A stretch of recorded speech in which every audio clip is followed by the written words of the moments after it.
Mic check 1 2 1 2. How we doing? How we doing?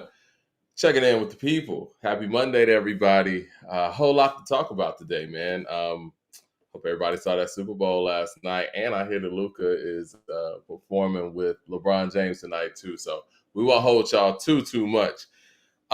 We got Servon coming in the building as well. We're gonna talk this halftime show, really break this thing down because it's getting mixed reviews. A lot of people think it was incredible, and a lot of people think it was subpar. What you guys think in there? I can't wait to get everybody's feedback. I'm sure Mad Max loved the show.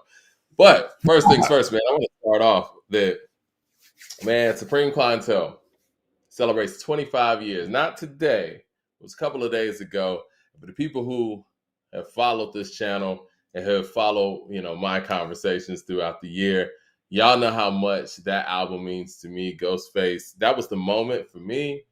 Ghostface became one of my favorites, if not my favorite MC. It was superhero rap. And it came, I don't want to say it came out of nowhere, but this is the year 2000, the beginning of the year. In my personal opinion, I think it's the best hip hop album of the 2000s. It's very tough to gauge in that way because it came so early in the 2000s. Even in my video where I'm talking about Get Rich or Die Trying being the greatest hip hop album of the 21st century, I made it very clear that I like Supreme Clientele better, but if we're going by criterias and bases or whatnot, it's hard to put anything above Get Rich or Die Trying. But anyway, let me set the scene real quick. Ghostface had continuously been progressing in his skill set as a member of Wu. Wu is 9, 10 MCs deep, and it's hard to shine in a group where you got Method Man, Inspector Deck, Raekwon, Jizza, and shit, Old Dirty, to name a few. And you can't shortchange any of the clan members.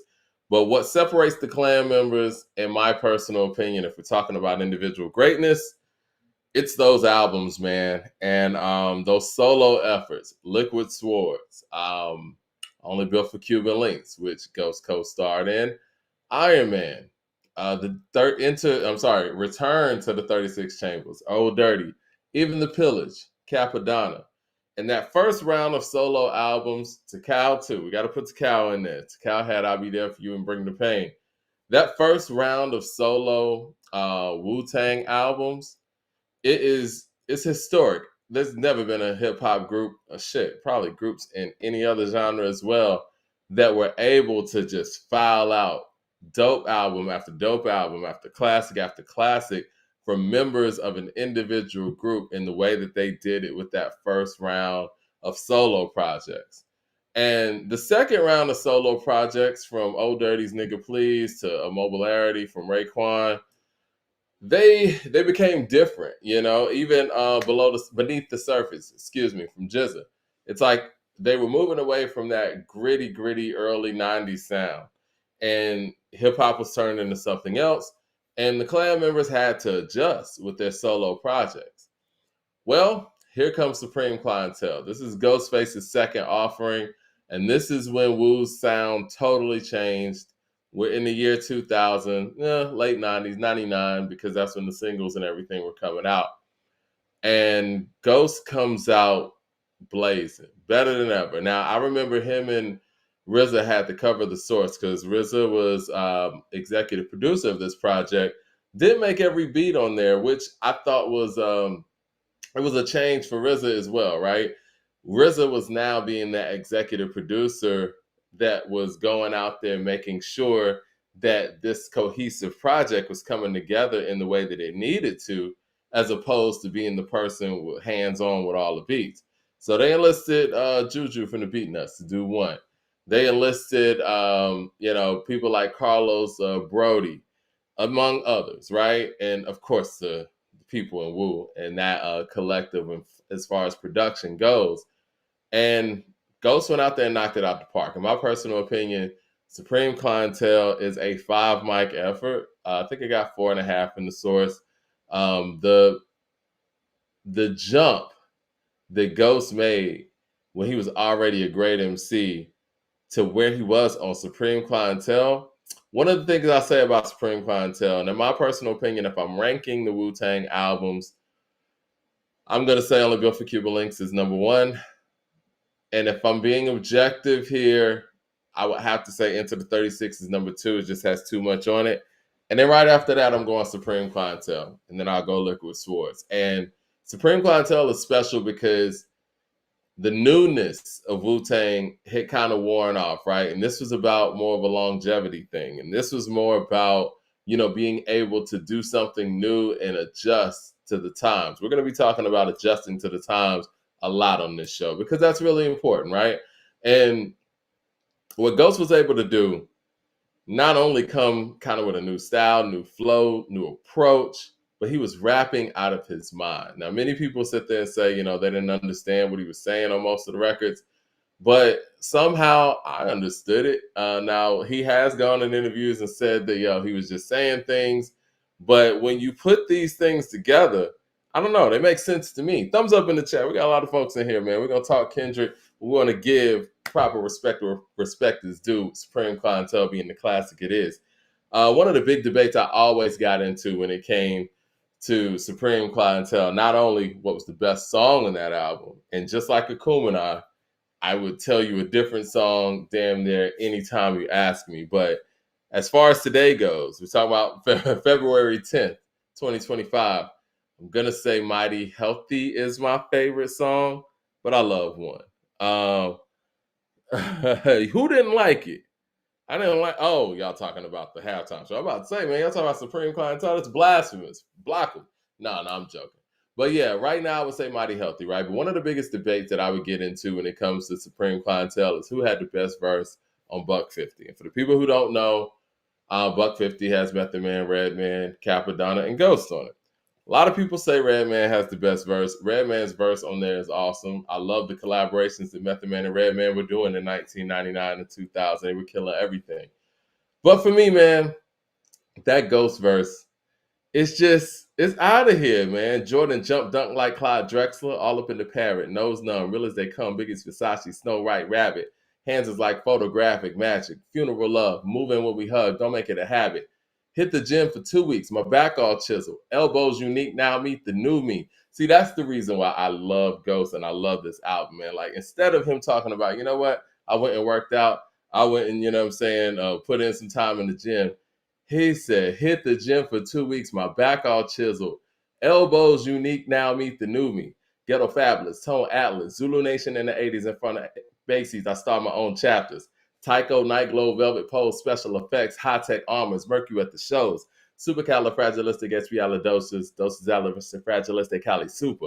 Cancun, catch me in the room eating grouper. To the person that says fish scales better Supreme Clientele, please tell me how. One, you got Ghost Dini. You got Uptown Saturday Night. There are no breaks on this album. This is one of those albums where he is hitting you with haymakers every single song. When you start off this shit with Nutmeg, and then you go into One, then you go into Saturday Night, and then you go into Ghost Dini, then you go into Apollo Kids, then you go into The Grain, then you go into Buck 50, then you go into Mighty Healthy. It's like, damn. And then after that is Dex Beat, which is crazy too.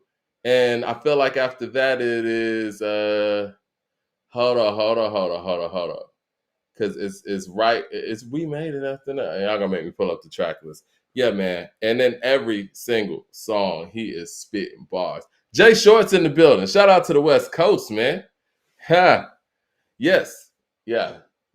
I mean, Supreme Clientele has a different energy, man. And one of the things that I loved about the album, it has an identity that is still very Wu-Tang, but it's still very new Wu-Tang, new Tang, if you will. And then everybody on the clan is represented on that album, but it doesn't feel like it's littered with features. One of the things that I think right now, what we have an issue with in hip hop, in my personal opinion, when it comes to the album making, I think we have a production issue. I think that we don't have the best executive producers on projects at this moment where you get a variety of sounds. Everything kind of sounds like a oneness. Another part of it is it either feels like a project is littered with features or needs features. And I think that with Supreme Clientele, it's clearly Ghostface's album, but the features are there to actually support it and to help it. Even on Ghost Dini, when my man's like, No, hold on. I was gonna go. No, we'll stay with Ghosty anyway. He was like, no disrespect. Metaphors to keep me on projects. Rap connects to keep me correct. Hey, yo, I wrote this on Donnie Roof after his funeral on one knee until his killer followed me. So my nigga Donnie up there, can you please tell God that we fucked up here? We got big, weed, guns, AIDS, all these obstacles. It's hard to make it nowadays. It's like the Theodore unit was spitting on this album. He had the Theodore unit on this album and the Wu-Tang on this album. The only people who didn't spit on this album was Deck and Old Dirty, and Old Dirty was locked up. But Deck actually gave some production on him. So he's represented in that way. And yeah, man, Supreme Clientele is just a phenomenal piece of work. It's very abstract. So for those who like the meat and potatoes in hip hop, and you want more straightforward rhymes, if you will, you might not really get into it like that. But if you actually like to rewind and like to decipher things like we used to, and, we're some nerds when it comes to this rap shit. And you're about to see how nerdy we get when we talk about this Kendrick Lamar halftime show as well. I do think that our genre and our art form needs these abstract pieces where you can look below the surface and beneath the surface and actually find something different. What's your guys' favorite quote from Supreme Clientele? Jermaine with the super chat says, and yo, weed got more seeds than ODB. Incredible quote. See, again, that's Redman's verse from Buck 50. And yo, weed got more seeds than ODB. Can't smoke with you. Watch Ghost tie rope to you. Meth and Woo will open you. Yo, man. I like and we'll get for Jizza's verse on Wu Banger 101. Too advanced digi stance, make the CD in hands. I move with the speed and strength of ants.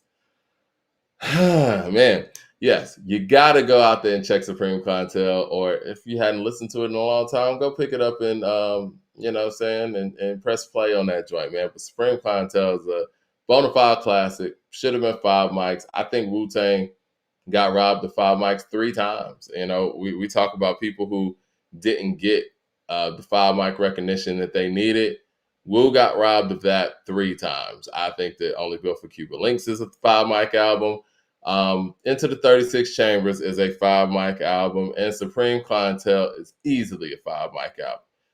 I don't mean to throw anybody under the bus, but if Lil Kim's, what is that?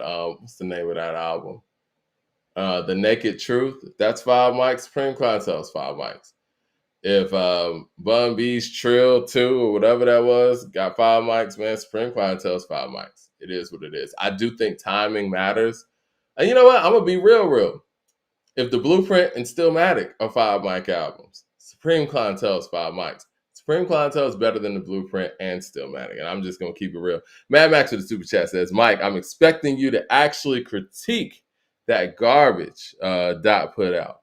Okay, well, let the expectations go, man. Let's get it, man. Thumbs up in the chat, man. Me and Saran about to go ahead and break this thing down, man.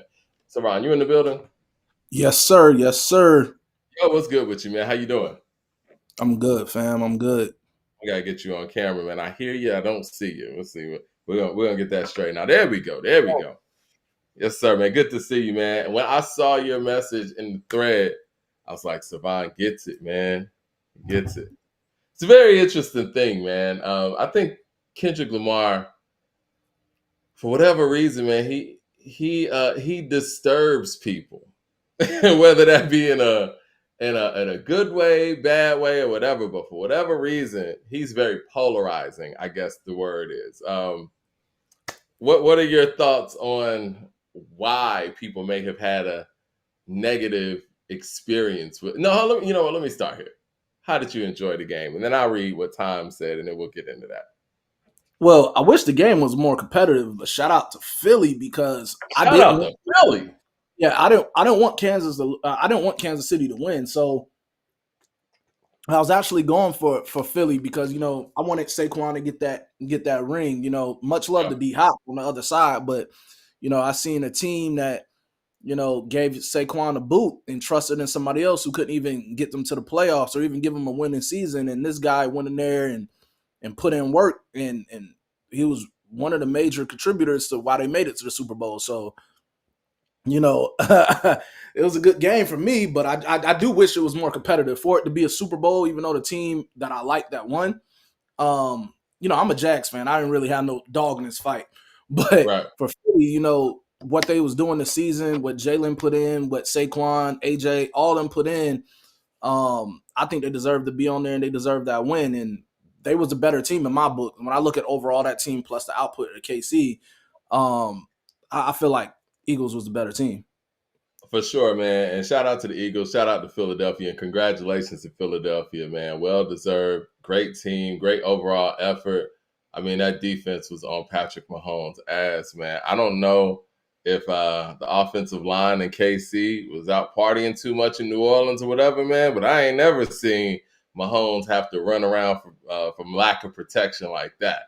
And, That four, big up. Go ahead. now I was just saying that four man rush was crazy, man. Josh Sweat, It was Florida State, crazy. man, he led the way. I mean, Yeah, they was killing them, man. And I don't know, man. It's like you said, the better team won. We got the best team won the biggest game. Do you feel like if Buffalo was in the Super Bowl, it would have been something similar, or you think that was just I think Buffalo Casey would having have. a bad night on the big stage? I think Buffalo would have had a little bit more fight than KC. I mean, I was actually looking for more fight. I mean, I was looking for more fight out of KC. I think Buffalo would have Yeah, given more fight. I think they're a little bit more competitive. KZ has just figured out the way of just winning games, and you got a little bit of referee help throughout the season as well. But nonetheless, like one thing I can't take away from Patrick Mahomes is he finds a way to win games. I yeah, can't take that away from him. But I think the teams that was supposed to be there are there. I just wish the other team would have showed up to play that day. So, yeah. but shout Wrong out day to to have a bad game. yeah. I was hoping they didn't let their foot off the gas in the second half, and they didn't. So, good game for me. Yeah, man. It was a great game. Great game. Jay Short with the super chat says, "We get it, Mad Max. You're up there in that New York snow with all of those frozen rats. The bodegas done tripled their prices, but don't be bitter. Just be happy for those of us who have sunny weather on the West Coast. Shout out to the West Coast. Good to see you, Jay Short. All right. Well, on that note, Kendrick Lamar had the Super Bowl halftime show. And Yes. everybody was watching all the controversy between whether he deserved that spot or not, or whether that should have went to Lil Wayne because the Super Bowl was in New Orleans. Well, he answered the critics in many different ways. Now, I want to start off our conversation, and I'm gonna go to you Mhm. with what Time Magazine posted. And I thought this was perfect, in my personal opinion, but let me go ahead and read it for the listeners out here if you haven't seen it. So Time Magazine posted this on their Instagram, I believe. It said, when the NFL announced Kendrick Lamar as the Super Bowl halftime performer in September, both his critics and fans expressed doubt that he would be up for the job. The naysayers say Lamar was too verbose, too political, too obscure for pop music's biggest stage, which has typically featured culturally safe icons belting universally beloved anthems. Controversially, Lamar's fans worried that the narrow confines of the televised gig would require him to compromise his artistry.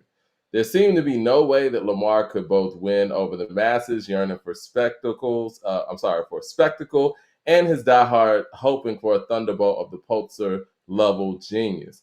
But Lamar's superpower has long been his unique ability to navigate his exact tension between message and reach, to tell stories of American pain, oppression, without coming off preachy, to challenge audiences lyrically and musically while widening his leadership.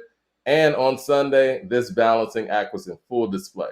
Lamar delivered his Super Bowl performance wholly unlike any other before it, in which his aim, the aim, was not to summon nostalgia or comfort, but to demand full attention and active listening from his audience. What Lamar lacked in sing-alongs, he made up for in narrative, visual stagecraft, and sly political commentary, while also slamming the casket on his rap feud with Drake for good. Mm. Mad Max with the super chat, and then I'm gonna go to you. Says disturbs people. Mike, he is an emperor wearing new clothes. We all know deep down he's weak, but nobody is brave enough to say it. except a few people like myself who could care less about what people think. All right. What you think about the halftime show, sir? Oh man, he's a great performer, bro. I think it was fire. I have no gripes about it. It's just kind of crazy to hear, um, to hear the negativity towards it. I mean, if you're not a Kendrick fan, that's cool. I can see how you don't care about his music. I can respect that. His music just don't do it for you. I can respect that. But the performance, I don't know as a rap fan how you can critique it. His breath control is crazy. That's number one. To perform with no vocals and be like on point like that, that's a skill of his own. But the symbolism in it, the sequence of songs having Sam Jackson, it was like telling a narrative through the story. I said there was two messages in here. You have a message that's for the entertainment, where on the surface people see this as it just being about Drake, but you have that below the surface that is much deeper, that tells a whole story within, even from the song choices and the narratives in between with Sam Jackson. So I think he did a good job at the entertainment scope of it and the story he wanted to get across, and make it digestible enough where it can be accepted to be on that Super Bowl stage. I think that's another big thing that people have to realize, like being on a Super Bowl stage, um, there's only so much you could do on TV, especially in the NFL or whatever. So to get his point across in the way that he did, um, it was kind of brilliant in how he figured it out, and still being able to not, get them going to commercial during the halftime. So it was dope. Yeah. I mean, I didn't expect him to be ignorant anyway, so I knew it was going to be of something that was artistic and everything. So I mean, I have no gripes about it, man. What you think? I thought it was the best halftime show I've seen in recent memory. And obviously I love what, Dr. Dre and Snoop did, but I would venture to say, if I'm being objective here, I think it was a better show. And let me explain this. Thumbs up in the chat, everybody, before y'all kill me. I will say this is probably the most well thought out performance, and we'll go down the line with some of the underlying things, some of the things that were, blaring, and some of the things that maybe some people didn't even think about. He's not only a great storyteller on wax, right? But even when you look at his albums and the projects he puts together, I've always said on the show, like, that's his strength. His strength is album making. And a big part of his album making is his ability to not only tell stories within the individual songs, but actually make his projects tell stories. And what we saw here on a big stage was he went out there and told a story with his set list. He went out there and did 11 songs in 13 minutes?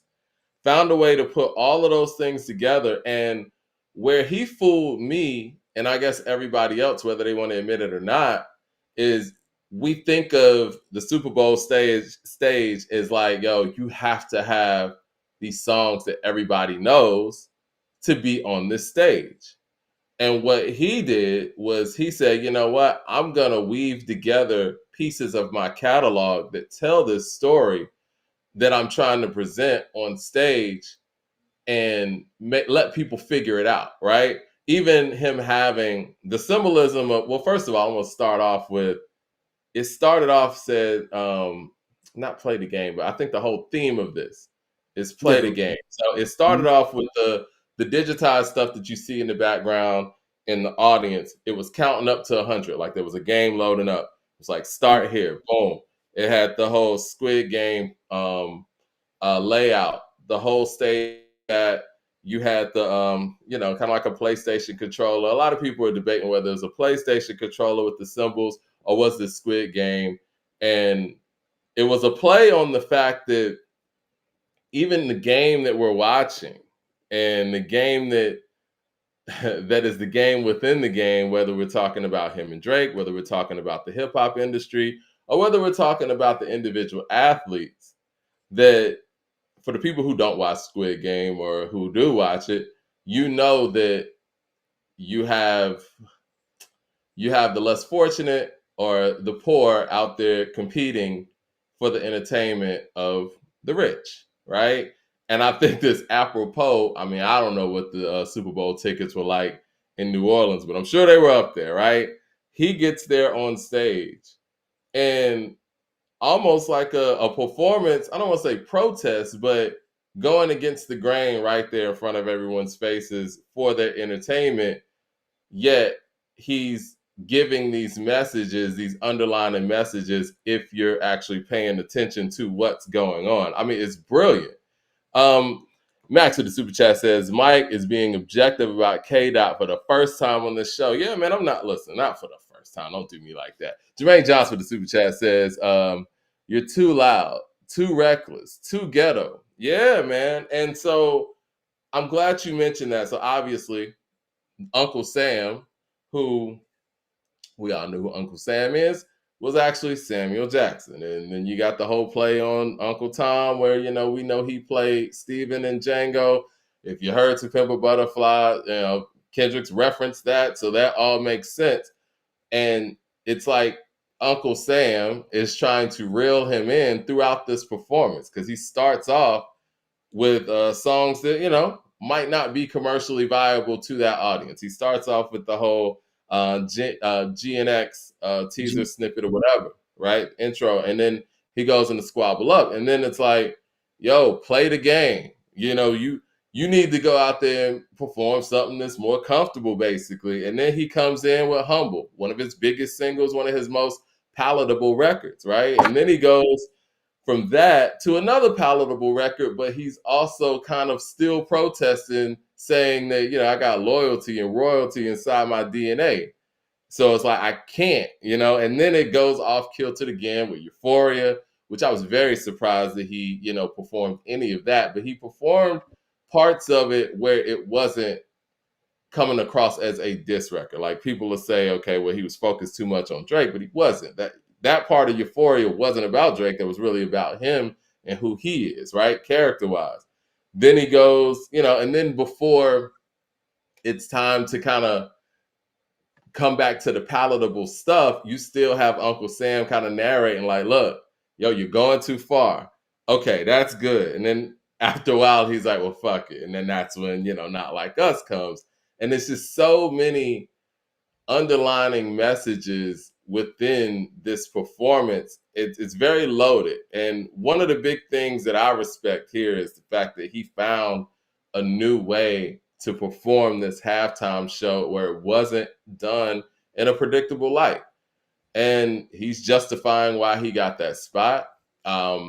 He played into his strengths, storytelling, putting track lists together, performing, flawlessly. His breath control is incredible, man. He didn't even look like he was tired out there. The execution was crazy.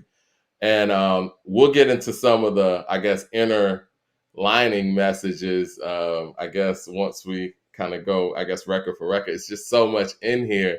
Is this something that, I mean, I know I'm just talking, man. I don't want to take anything that you got.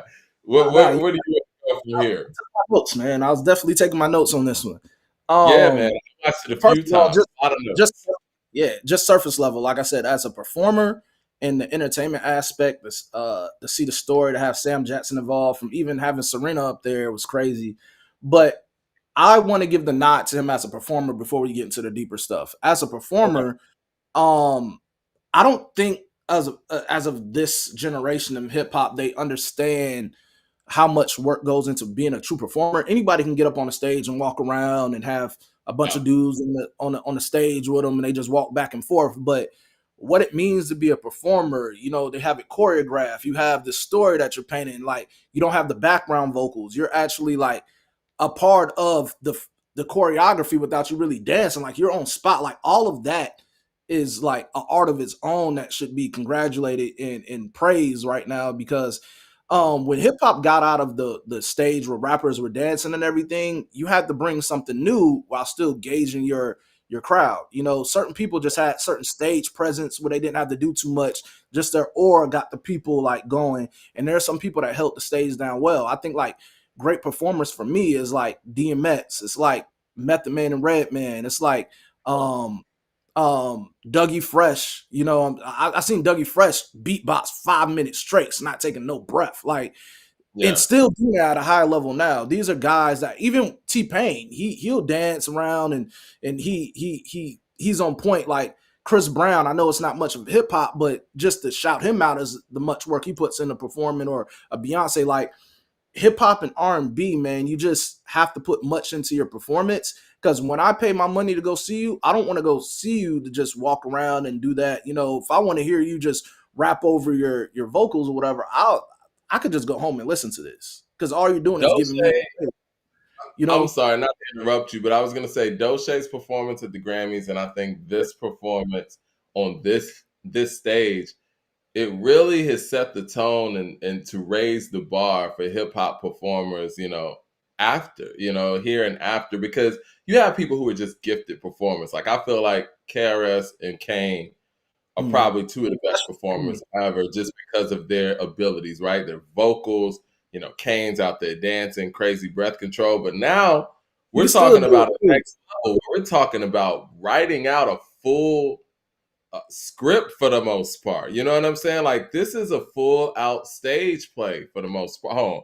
Jay Short with the super chat says, we have to be honest. A lot of times our hip hop artists have cheated and shortchanged us in live performances.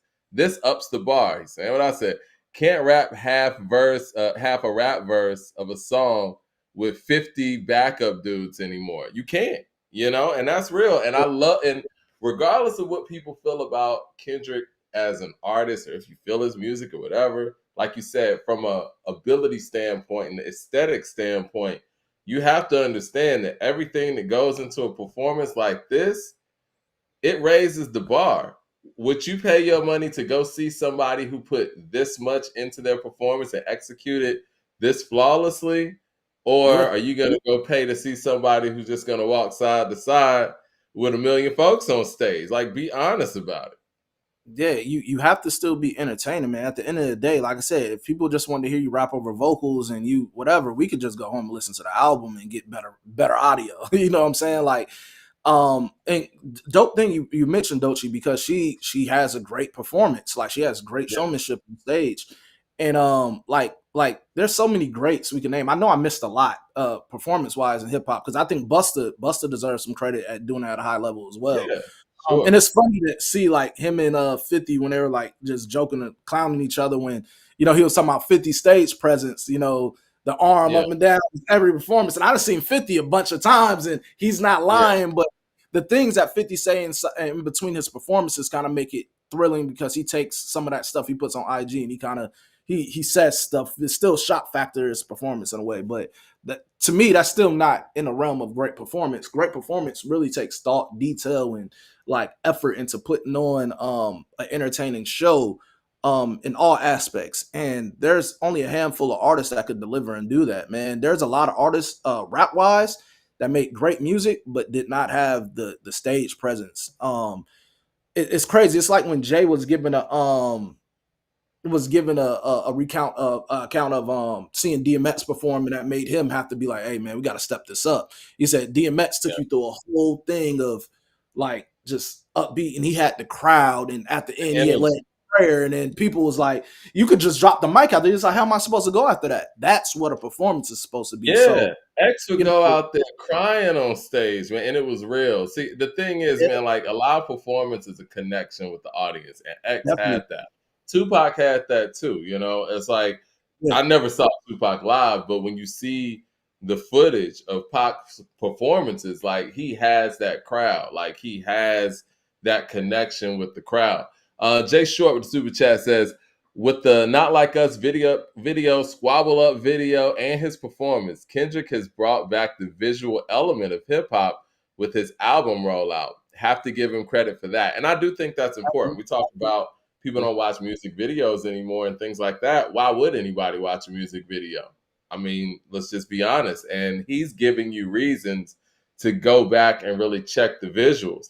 I think that from a live performance standpoint, hip hop is one of those genres where we kind of piggyback off of the energy of the song and the track, and we lack off on the performance. It's not like being a singer or a musician where you have to go out there and hit those notes.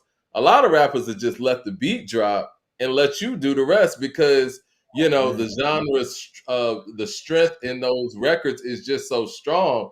And I think over time, for some and not for all, it's kind of allowed some of our performers to just lean on those reference tracks, lean on the track itself, and not really get creative with their performance. And I see these type of performances, when I say these type of performances, Doche and Kendrick's recent performances on the Grammys and the Super Bowl, as a way of elevation. This is evolution in hip hop performances. And I don't expect everybody to get it, right away. But one day you're going to look back at this and be like, you know what? These were some transformative moments, because now people are performing with a different fervor. Jermaine Johnson with the super chat says the target audience was clearly the heads and purists. It's equivalent to if Hove did the Super Bowl show and only performed B-sides, freestyles, and deep cuts. Yeah, What do you think about my thing about Jay, I won't say he's like the greatest performer, but I think he has a way of like connecting with his audience in a different way. One of the best performances I seen from Jay was Unplugged, and it felt like that intimate setting. Like he was doing Yeah. Nigga what, nigga who, and like he had the crowd, and he brought them involved in it. He got them involved in it. Or I remember watching Fade to Black, and there was just his acapellas and his impromptu freestyles and stuff. That's another way. Like that's a skill. Like if you know you're not a great performer, you have to hone into your strengths. And I think he has a way of doing it. But I wouldn't put him in my top 10 greatest performers. And that's me as a Jay. I think Jay's on a scale from 1 to 10, A special way of I think connecting with about the an audience. 8. He got better over time. I'll Yeah, say that. definitely, Yeah. yeah. But I wouldn't put him in my top 10 best hip hop performers. I done seen a lot of people perform in my time, and like I said, he has a special way of connecting with his audience and going off script as far as freestyles and impromptu things, and even how he introduced the Rock. But in his prior shows, I would bring out Beans and let Beans rock out. Then he would bring Bleak out there, and his performances. If you're there, I feel like for Jay and for a lot of greats, if you just had to be there to kind of get it. But if we were to look back on like stuff we see on video and his performance, I wouldn't consider him as a top 10 performer compared to other acts that I've seen before. But back to what you were saying, I don't think this is more so of an evolution of what performance is. I think it's actually getting back to the art of what a good performer is. And I think that was lost at some point. I think people putting more effort into their show, it was something they didn't see that they had to do, because some of these artists just knew, especially the ones that cater to the younger demographic. They just kind of feel like they love me. They're gonna go see me anyway. Like think about NBA YoungBoy. If he's going on tour, the Jets is gonna go see him no matter what. They don't care if he's a good performer. They're just there to go see that. 21 Savage, they're just there to be that. Like there's not a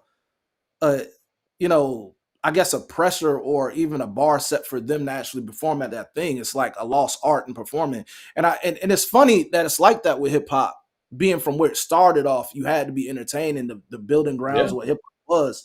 And then I look at the flip side, R&B. And when you think about the early things of R&B, they had to be great performance, because a lot of those started off in talent shows. They started off from there where you had to be better to win. You had to be putting into your performance for that to be great. I feel like with R&B, the standard is still there, because you could sing, but on record or in the studio, but you have to get there. You have to deliver.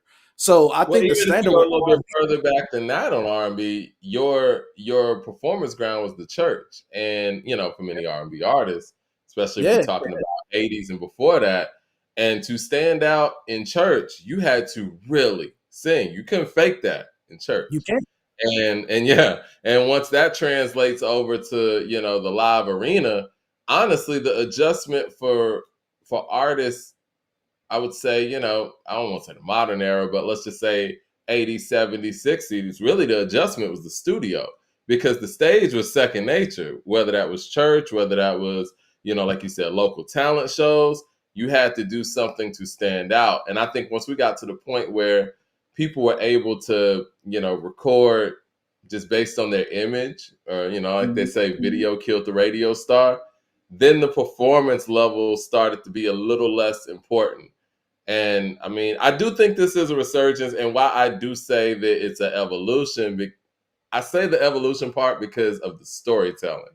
Mm. and talking about all of these individual messages. Like one of the things that I got when he did Humble, when he had the whole Squid Game layout and the Squid Game type of choreography and performers, or in the suits or whatnot with the red, white, and blue. It was clearly a play on the country divided, right? You got one man dividing the country. He's sitting there in the middle of this flag, or what the choreographers or the dancers, excuse me, were actually making up as the flag. This was one man dividing a country. It was very socially conscious without saying anything. And if you saw it, you saw it. If you didn't, you choose not to, or whatever. And I think that those type of messaging mechanisms within the music, without having to say anything, I do think that is somewhat of an evolution, because hip hop is always kind of like in your face. Like Public Enemy is in your face, and their Yeah. performances were crazy, crazy energetic.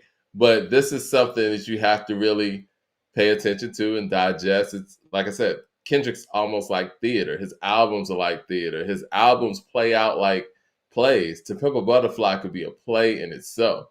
And to see these things play out on stage where he's selecting, and he kind of did this on his Juneteenth performance too. He just selected stuff that was going to go with what he wanted to do that day. You Yeah. never know what Kendrick's really going to perform. It's not, and I like the unpredictability of his performance, and so he uses the fact that he doesn't have those go-to bangers. He used that to his benefit. Like that actually works for him, because he doesn't have a quote unquote in the club or anything like that he has to perform outside of Not Like Us now. And he only did one verse of that. So it's like he can hit you with a bunch of different things. You don't know what he's gonna perform. Yeah. The ones that I predicted was Humble, DNA, Squabble Up. I knew he was gonna do Luther because we knew SZA was coming out, so that kind of don't count. But everything else, I was like, I had no idea he was gonna do that. Well, Not Like Us. I knew he was gonna do that too. Well, But one of the things about this too that I would say about his performances, we had people that try to spoil it. We had academics throw out the playlist or the set list or what it's going to be. I don't get what the point of that was. But even with that being you want said, to know what Academic said about that? He said that he posted that because he was hoping that Kendrick would actually change his performance. So he said he was doing that to help Kendrick. This is what he said. He said, "I leaked Kendrick's Super Bowl performance, hoping he would change it. He ain't do it. He doubled down. I'm what the culture was feeling. I was trying to save y'all for that. Sorry, Kendrick, that I leaked your performance. I apologize. You did your thing though." hey, I don't expect no more. Hey, man, he's a 24/7 like on record hater. I don't expect nothing different from that. But So see, him releasing the track list did nothing though, because it, nothing. It we didn't didn't affect. know all those things were going to happen in the performance. So, You can get to super chat and I'll go. I'll let you okay, go. my bad. Christopher Hogan with the super chat says the Baby and Travis Scott are great new performers. I agree with that I agree. I've 100%. seen Travis Scott like 3 or 4 times in every Travis is performance. crazy. Top 10 Um, performer yeah, he's in my top 10 list. all Yes. time. Yeah. But what I'll say about Kendrick, it's a point that I haven't heard before, but I'm gonna say it now. I think with his selection of not going for the low hanging fruit of the most known songs, it shows you that the artist makes the song and the song doesn't make the artist. I agree. I think that says a lot. And a lot of artists, like you said, 50 has in the club. I can imagine a 50 performance without in the club, or other artists that have those knock out the box smash hits. You feel like it's. I remember I went to go see Maxwell, and I know this is non hip hop related. I remember I went to go to a concert, and Maxwell was a headliner, a co-headliner, and he didn't perform Unfortunate. And I'm no A Woman's Worth.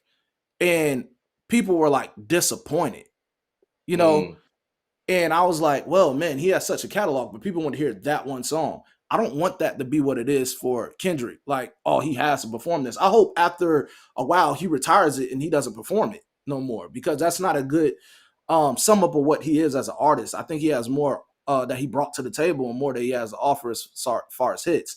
But like I said, this shows that the artist makes the song and the song doesn't make the artist. And I like that he didn't do this. And another thing is I like that he didn't go for the low hanging fruit, because we seen the pop up. We Mm-hmm. seen his guest performance at a previous Super Bowl when he did all right. So it's like, why would he go duplicate what he did before? How, as a consumer, why would you want that? Wouldn't you feel cheated? You know, wouldn't you want I something love that? the fact that he's setting that tone though, and I think that's awesome. Like Outkast set that tone, like with ATL and the Kuminat, they set the tone that, you know what, we're going to consistently change. So each Outkast album, you can expect a drastic change, and what Kendrick has set the tone for was the fact that every performance, it's no telling what you're going to hear. It just depends on what the theme of that performance is. I felt like the theme of this performance was play the game. And I think that that is so brilliant if we're talking about a Super Bowl halftime show.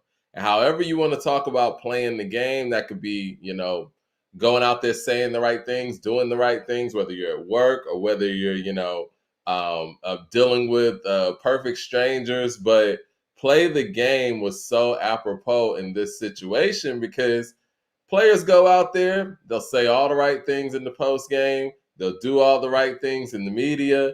And then he went out there and said, nah, I'm not going to go out here and do what you expect to be done in the Super Bowl halftime show.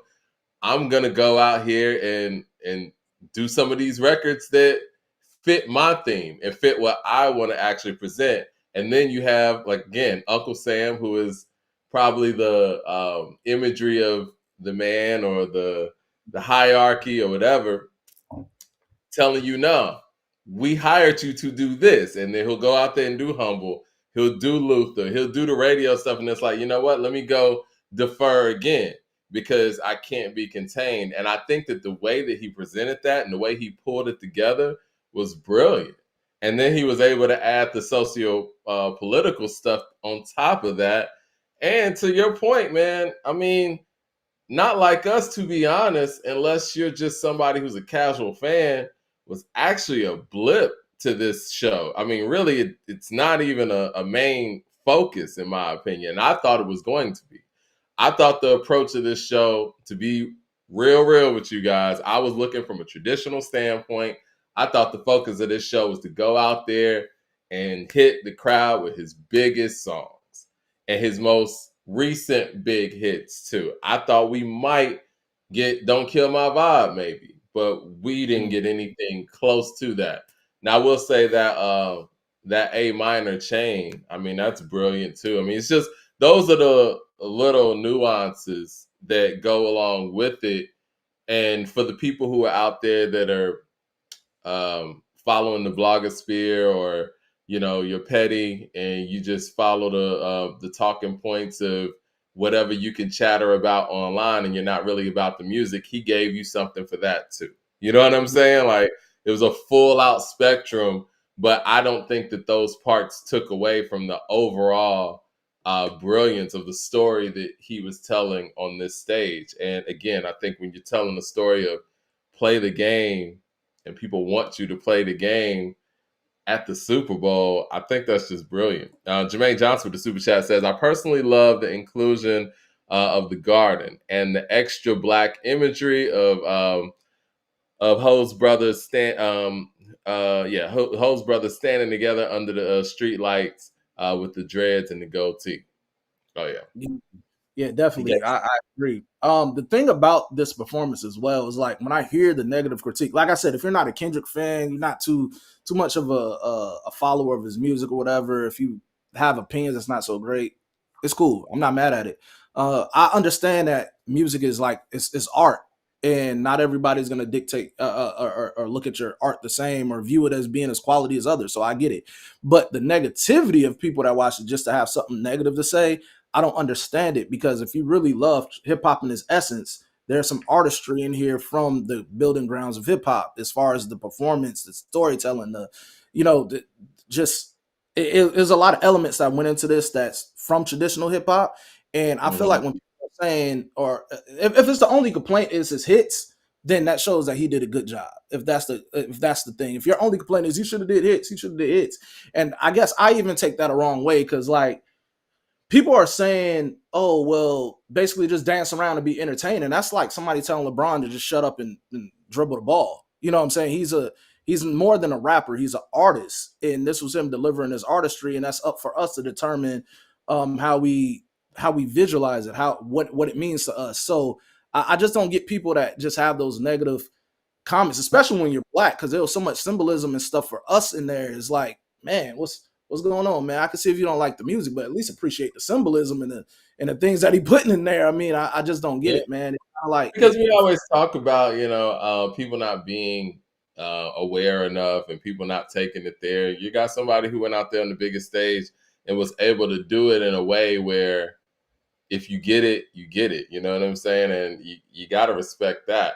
Now, am I inaccurate in the fact that the lowercase a is an A minor chain, or is that a PG I Lang thought that chain? People was are saying too. that's his company, but I didn't know.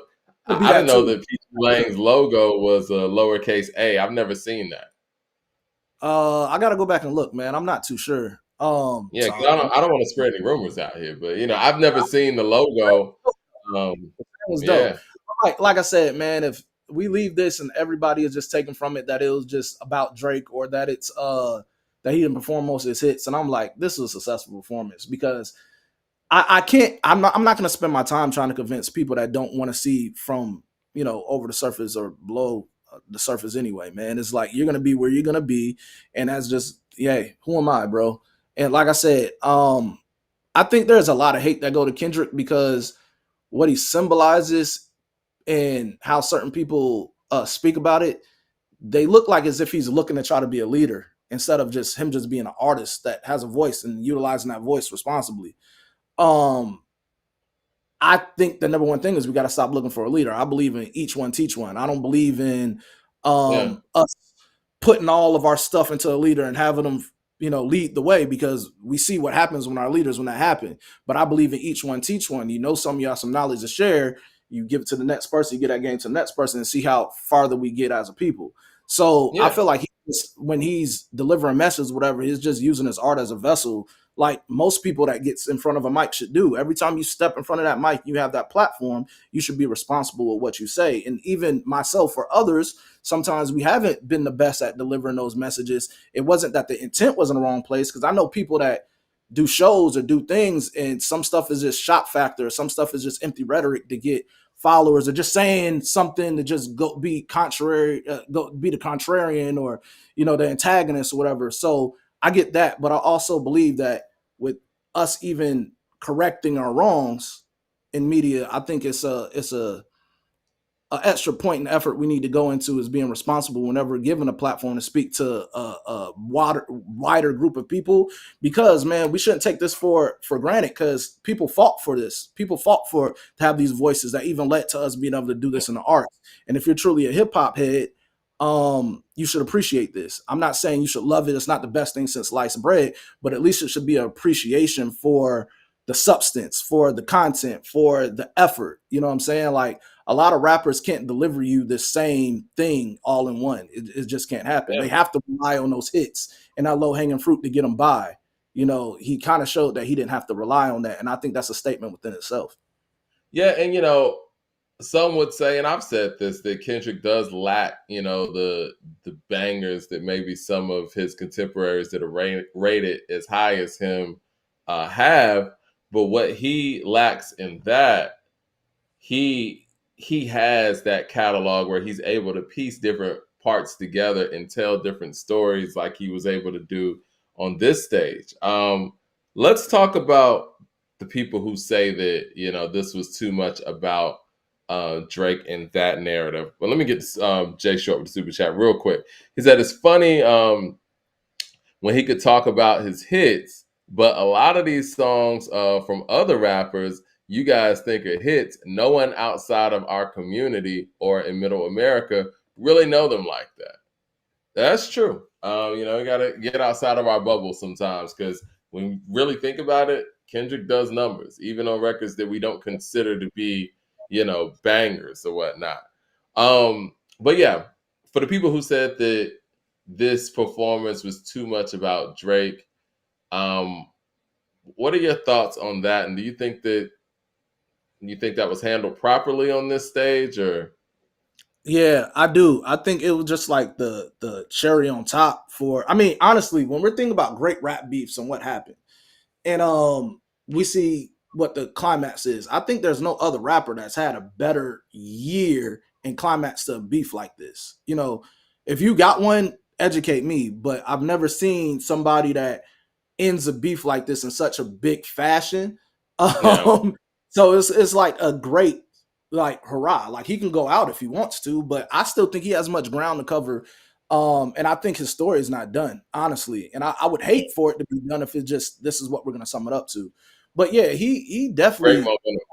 towards Drake. The jokes was on. But like I said, that's the entertainment part of it. Aside from the entertainment part, there's a story, there's a narrative, there's a message that he was conveying. But the fact that he was able to do both Yeah, is great because it took thought to do both. Even I know people like one of his key things I was saying is when he was smiling when he said, I like Drake like I'm young, whatever the line. He say like I'm young and he smiles at the camera. Even that of even knowing where the camera is on point when you're performing and knowing that's yeah, like you have master. that yeah, that takes you really rehearsing and really knowing where your points are on stage. If you really have performed in anything in the arts, there are points on stage they teach you about and things like that. Or even if you're doing anything that's recording, you know where your cameras are and everything. So like I said, man, it was a well thought of performance, and I like that he didn't go from the for the low hanging fruit. And like I said, it's just crazy to hear people say we're here to be entertained, just entertain us. Man, that's black people. That just sounds crazy to say to somebody else. That's And a white man. he spoke to that in this performance too, and I think that's the brilliant Yeah, part about the whole play yeah, the game theme that he went for. Now, I do think it is very hypocritical for people in the media, podcasters, or whoever who went out there and made it seem like Kendrick wasn't supposed to even speak on Drake or even perform this record. Motherfuckers have been eating off of this beef for a year now. Like, from podcasters to radio people, you guys have talked about these two individuals until, I mean, I was tired of hearing about Drake, Kendrick, and all of this stuff. Like, at one point, even in our meetings and something, like, man, I don't even want to talk about them at all unless it got some new music. So it's yeah, funny that when he does get the stage to do this, y'all don't want him to do this? Like, you know what I'm saying? Like, of course he's gonna do this. It's a big record. It's a record that just won 5 Grammys last week. What he looked like not doing this record in any given, form of fashion, whether it be lawsuits out there or whatever. This is a big record, and you're going to perform a big record. It ain't even about Drake at this point. This song has taken form of its own, and it has nothing to do with any of that. But even if it did, right? We've never seen anybody in the midst of a hip hop beef even have the Super Bowl stage for people to even say he shouldn't do that. I think every stage that any performer hits when the beef is on and things are going, we expect to hear those records. Like when Siegel hit the stage when him and Jada was going at it, we were expecting to hear Siegel either come with, what he had out there or something new, and vice versa. And so that's just what it is. I don't know why people try to handle Drake with kid hands. And we saw this with the Pusha T thing. It's like when somebody comes out with the cannon on Drake, it's like you got all these apologists coming out here saying, "Oh no, don't do it like that. The rules change and all that." No rules change. Let this man perform his record. It's his record. The record's performing great. You sound silly thinking that a man's not going to perform a record that just got 5 Grammys last week at the Super Bowl. What does that look like? Like, you know what I'm saying? Like, what are we talking about? And listen, man. I mean, I don't know where Drake goes from here. I know that it would be foolish to count Drake out totally as far as like his music career and all of those things. But what Kendrick has done culturally and making this more of a culture conversation and making this more of a integrity conversation, it's definitely gonna hurt Drake in the hip hop realm. I think the only move that Drake has to go from here when it comes to, this rap music or just urban music in general. He's got to go back to the beginning and get back to the roots. But all of this, attaching himself to a new sound or attaching himself to a new generation and all that playbook's done. And Kendrick has taken that playbook out of his hands. Like, again, this is a game, man, and this whole game over, all of that. Yeah, I mean, it's brilliant how he framed this whole performance. Like, all of this is a competitive game. We've been talking about the competitiveness of this back and forth, and there's no bigger competitive stage than the Super Bowl. I would say the Super Bowl is probably the biggest competition in one single game in American sports, right? Or just in American society, right? How do you not want somebody to compete on the highest level, on the highest competitive stage? It don't make no sense. Yeah, and it is funny when people are saying the stuff about the hits. And I'm a big Michael Jackson fan, right? And I know Me we'll too. I'm a huge Michael Jackson fan, right? When I grew up, Michael Jackson was my favorite. Like I said, I got Michael Jackson Thriller, like the whole Thriller when he looked back, whatever. I got that tattooed on my leg. You know what I'm saying? Like, I'm an MJ fan. Michael Jackson Moonwalker on Genesis. I watched the movie. I was in the room getting caught as a kid trying to do the dances. But I'm thinking about his 93 performance. With him being the greatest performer at 93, he already had like a great catalog he could have went out on, right? In 93, his choice of songs that he performed was Jam, Billie Jean, Heal the World, and We Are the World, I believe. Those were not his biggest hits of what he could perform. And he had a message, because I remember at the end on Heal the World and We Are the World, he had the kids come out and he's singing along. There was even a message within that. So I'm like, if a great like him that we put up as having one of the greatest Super Bowl performances ever, he'd even perform a medley of his biggest hits, and he had a message, and we were okay with that. Why is it such criticism on Kendrick? And I think the scope of Mike was way bigger. I think he reached outside of this country. His influence was international. But Yeah. for Kendrick to be hip hop, and then this is the blackest Super Bowl we've gotten. I'm just not gonna lie. You have a guy named Jalen and Saquon that just won the Super Bowl, and Kendrick's up there doing what Yeah. his performance, and Trump was in attendance. I don't know if he was there for the performance or whatever, but he was there. I mean, I think it's bold. I think we don't get no blacker than this, man. That's what I'm saying. Yeah. To hear black people that's Black History complaining, Month. man, it's just it's disappointing, but it's not something I didn't expect, man. And it's fine, it's okay, but it is disappointing, man, because there's so much of black pride that went into that performance. And like I said, man, I believe in each one teach one. And if you're a person that don't want to be taught and you want to remain a certain way, then good luck to you. But those are the people I don't focus on, and those are obviously the people Kendrick don't focus on either. So great performance, and we could get into a lot of this other symbolism in there, but And we Kendrick, will. it's a masterpiece, man. I'm not going to sit here and sugarcoat or even overhype it. I mean, it is what it is. It was a great performance. Vocabulary, love the name, man. With the $20 super chat showing love, says, what are your thoughts about folks saying that Wayne would have done a better job?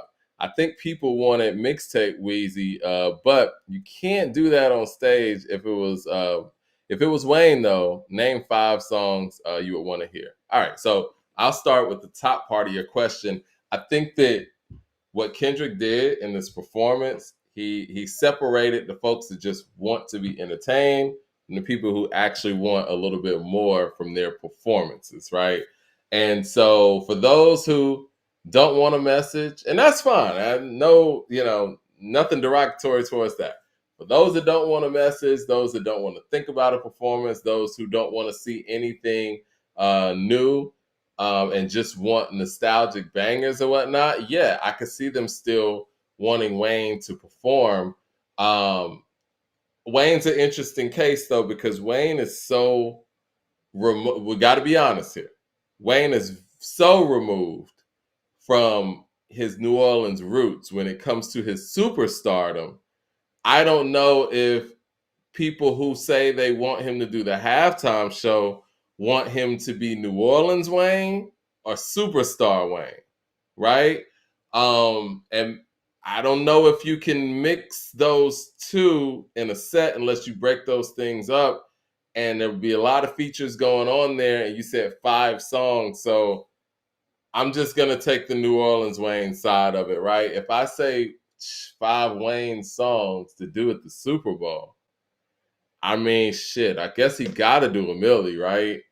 I think you kind of go down a timeline where you bring Juvenile out in a break.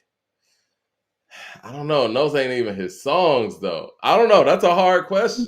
Here's That's the a thing. hard question. Like we do a lot of debates and we do a lot of like comparison and contrast. And I think when we do this, it takes away from what we like about the artist. And I said that a lot, when it comes to lists. But I like your point there. Like people that wanted Wayne on that stage wanted to see New Orleans Wayne, him for the Mhm. culture. It's in New Orleans.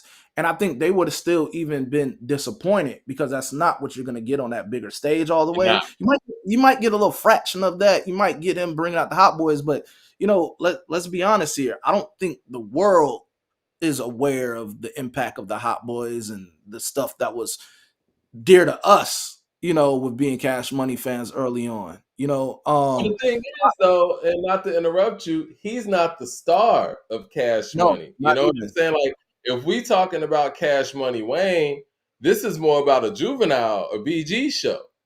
Yeah. But we know what Wayne did later on to become the Yeah, star and yeah, all yeah, yeah.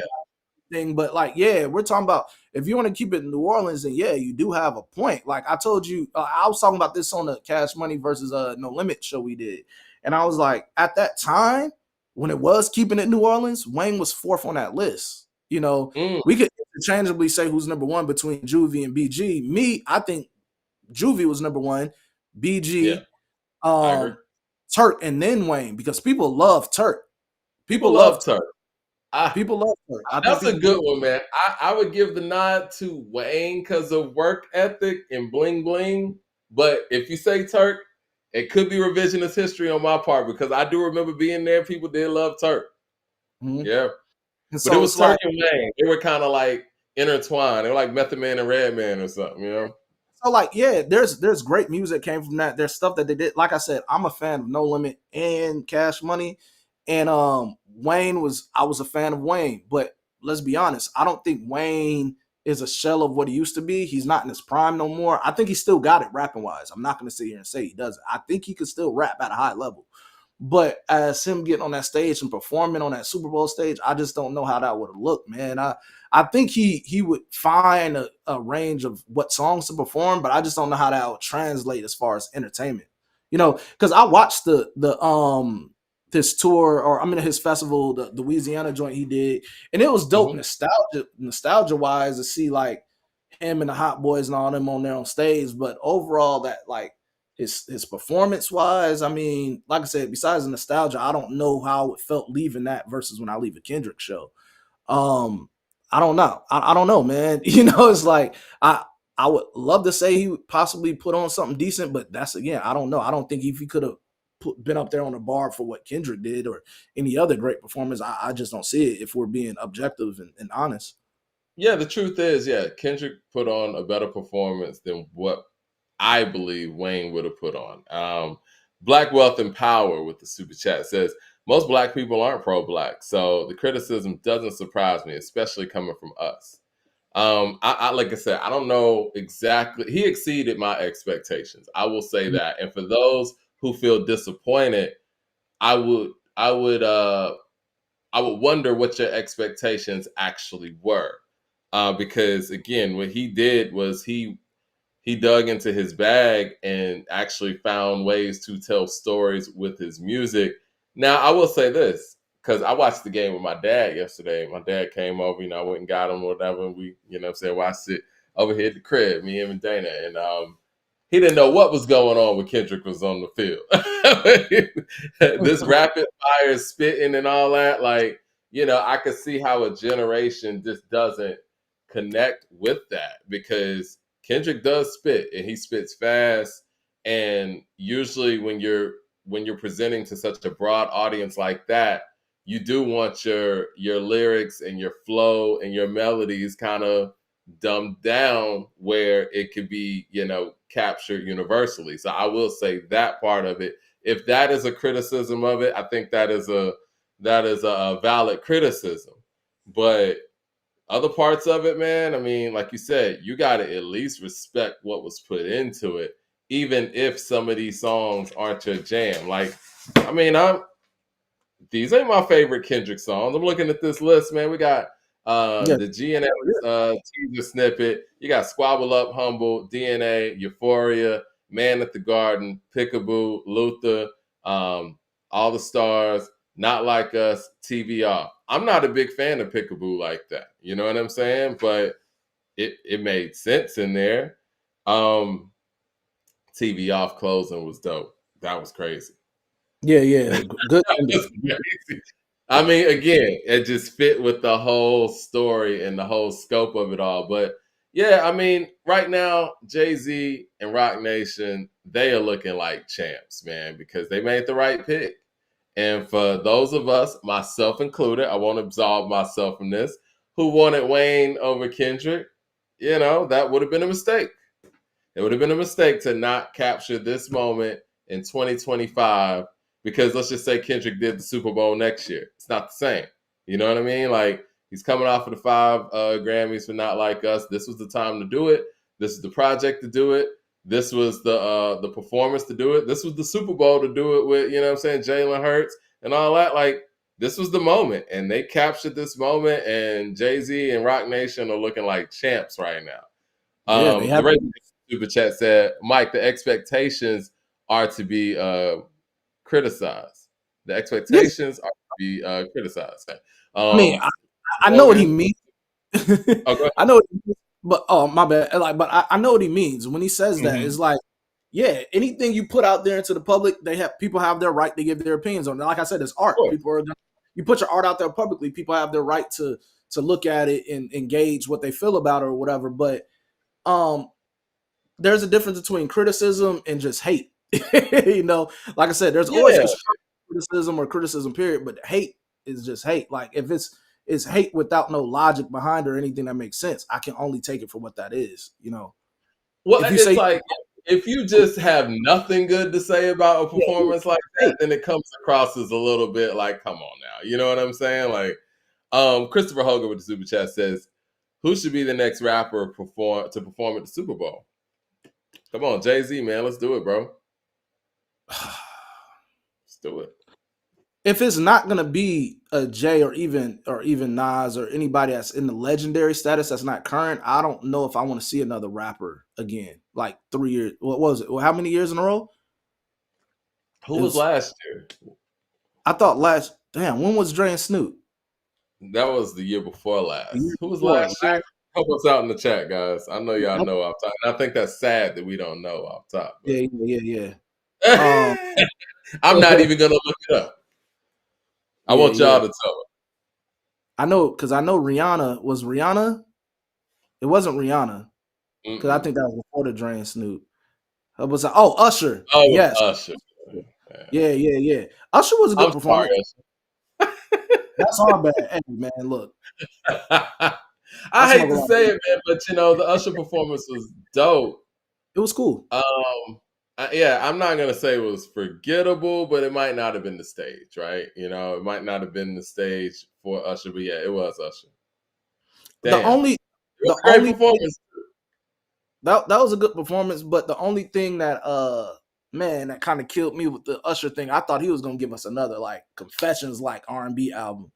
And there was some joints I liked on there, but that whole album was like, man. I didn't make it to any of his shows when he performed, but I did catch him like the year before at the Lovers and Friends Festival, and he put on like a medley of his hits, and so that was dope. But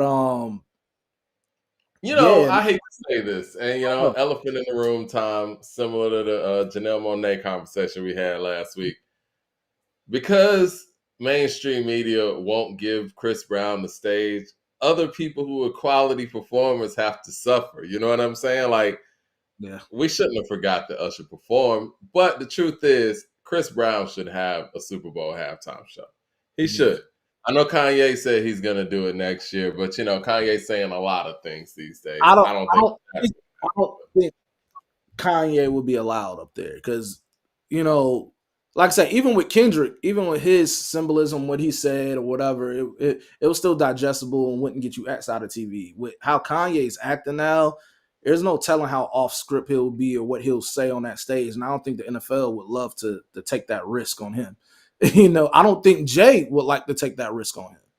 no, But and that says I a lot because yeah, I mean, just being honest, like Jake took the risk on him, to start his career. Now, I'm not, I know the people in the chat gonna say, Dame and Biggs are the ones that believed in his career, but Jay played a part too. Jay had to be on board or it wasn't gonna work. So yeah. And um, I'm Jay has interested. given Jay's given a lot to Kanye over his career, and the fact that he is the person that's choosing the halftime show, and he's probably not willing to put him on the stage says a lot.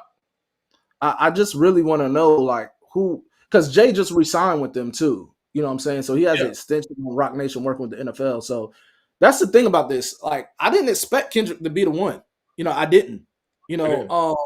when Not Like Us even dropped, I wasn't saying, man, Kendrick gonna be on the Super Bowl. I did not think that. For once, I was kind of like, who's gonna be on the Super Bowls hip hop wise? Like if that's the Right. trend that they're going to. But like this time, I'm really like, damn, who can we have on that Super Bowl stage now? Um, even R&B or hip hop wise, if we want to continue that trend of keeping us on there and not the rock groups or the pop acts, like who can we have on there? You know? Um, Yeah, yeah. I don't know. It seems like the next one will possibly be a legacy act, but I don't really see it yeah, being a hip hop legacy act. Again, I would like Jay to do it, but unless I don't think Jay would do it unless the Super Bowl's in New York or in Jersey or whatever. But I don't think he would do it anywhere else. I don't know. I I don't see know. We Missy. I just got mean, the Cowboy Carter concert on Christmas Day, so she's not yeah, gonna do it. but she already had held down the Super Bowl like multiple times though. So Her many with child and her by herself. So it's like I don't know if I would want to even see that.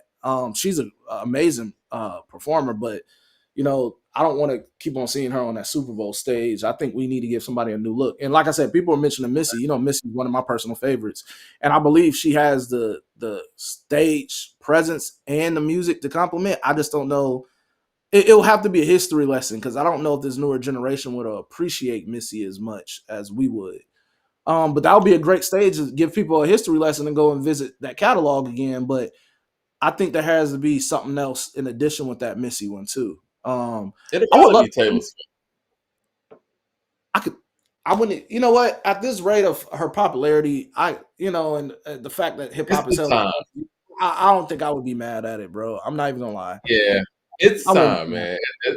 Because I'm trying to think of somebody else in the pop world that probably would get that nod in this timing. It'll probably be Taylor Swift. Yeah, yeah. I, I can't. Taylor Swift's very interesting, man. I don't think I've ever seen somebody so liked by the media. Like, even when you got Britney Spears at the height of her popularity, like they would talk shit. They would go out there and have all kind of tabloids and stuff. The media doesn't say anything bad about Taylor Swift. She might be the most liked pop star ever that was this big. You know what I'm saying? When you get this big, you get a lot of tabloids, you get a lot of haters, you get a lot of, you know what I'm saying? I don't want to say bad press, but people who try to clout chase off of you and say negative things, they don't say anything negative about her. Yeah, that's absolutely crazy. The only person that had something bad to say about it was Trump. Like, Well, he don't count. he gonna say something bad about anybody. man, interesting Michael how Williams in the super chat says Lana Del Rey or Billie Eilish will be the next performer. It will be a white artist next year. The Negro Damas prediction there. I mean, like I said, Somebody said Drake, the biggest comeback ever. I mean, I think a lot of people need to understand this too. Like, it's great to have Jay in that role where you could bring hip hop into it, but the hip hop. The Super Bowl is not about just it being hip hop. So I will Yeah. appreciate anybody that gives you great music. I don't care what genre. If it's great music and you can give a great performance, I'm cool with that. You know what I'm saying? It could be, I don't know. There's so many legendary artists. If they could do it at a high level, that you could put in that position, and it don't even have to be one artist. It could be a medley of artists like how Dre and Snoop did, man. So it's like there's so many Yeah. themes you can choose from, man. So I wonder where's the Super Bowl going to be next year anyway? Because I they don't may know. have. Let's look that up real quick. Do we know already? We should know already. Yeah, we should know this for like the next few years, but I don't know San if it's been Francisco. announced. All right, Okay, see, San Francisco. San Francisco And alone, San just Francisco has. What were we gonna say? Go ahead. no, I was just saying, like, I think he was about to say the level of talent that's came from out that way is again, it's Yeah. like, Well, they got the All-Star game this week too. So I mean, not this week, next week. So, yeah, the Bay. Damn, they got back to back here. What I was gonna say though,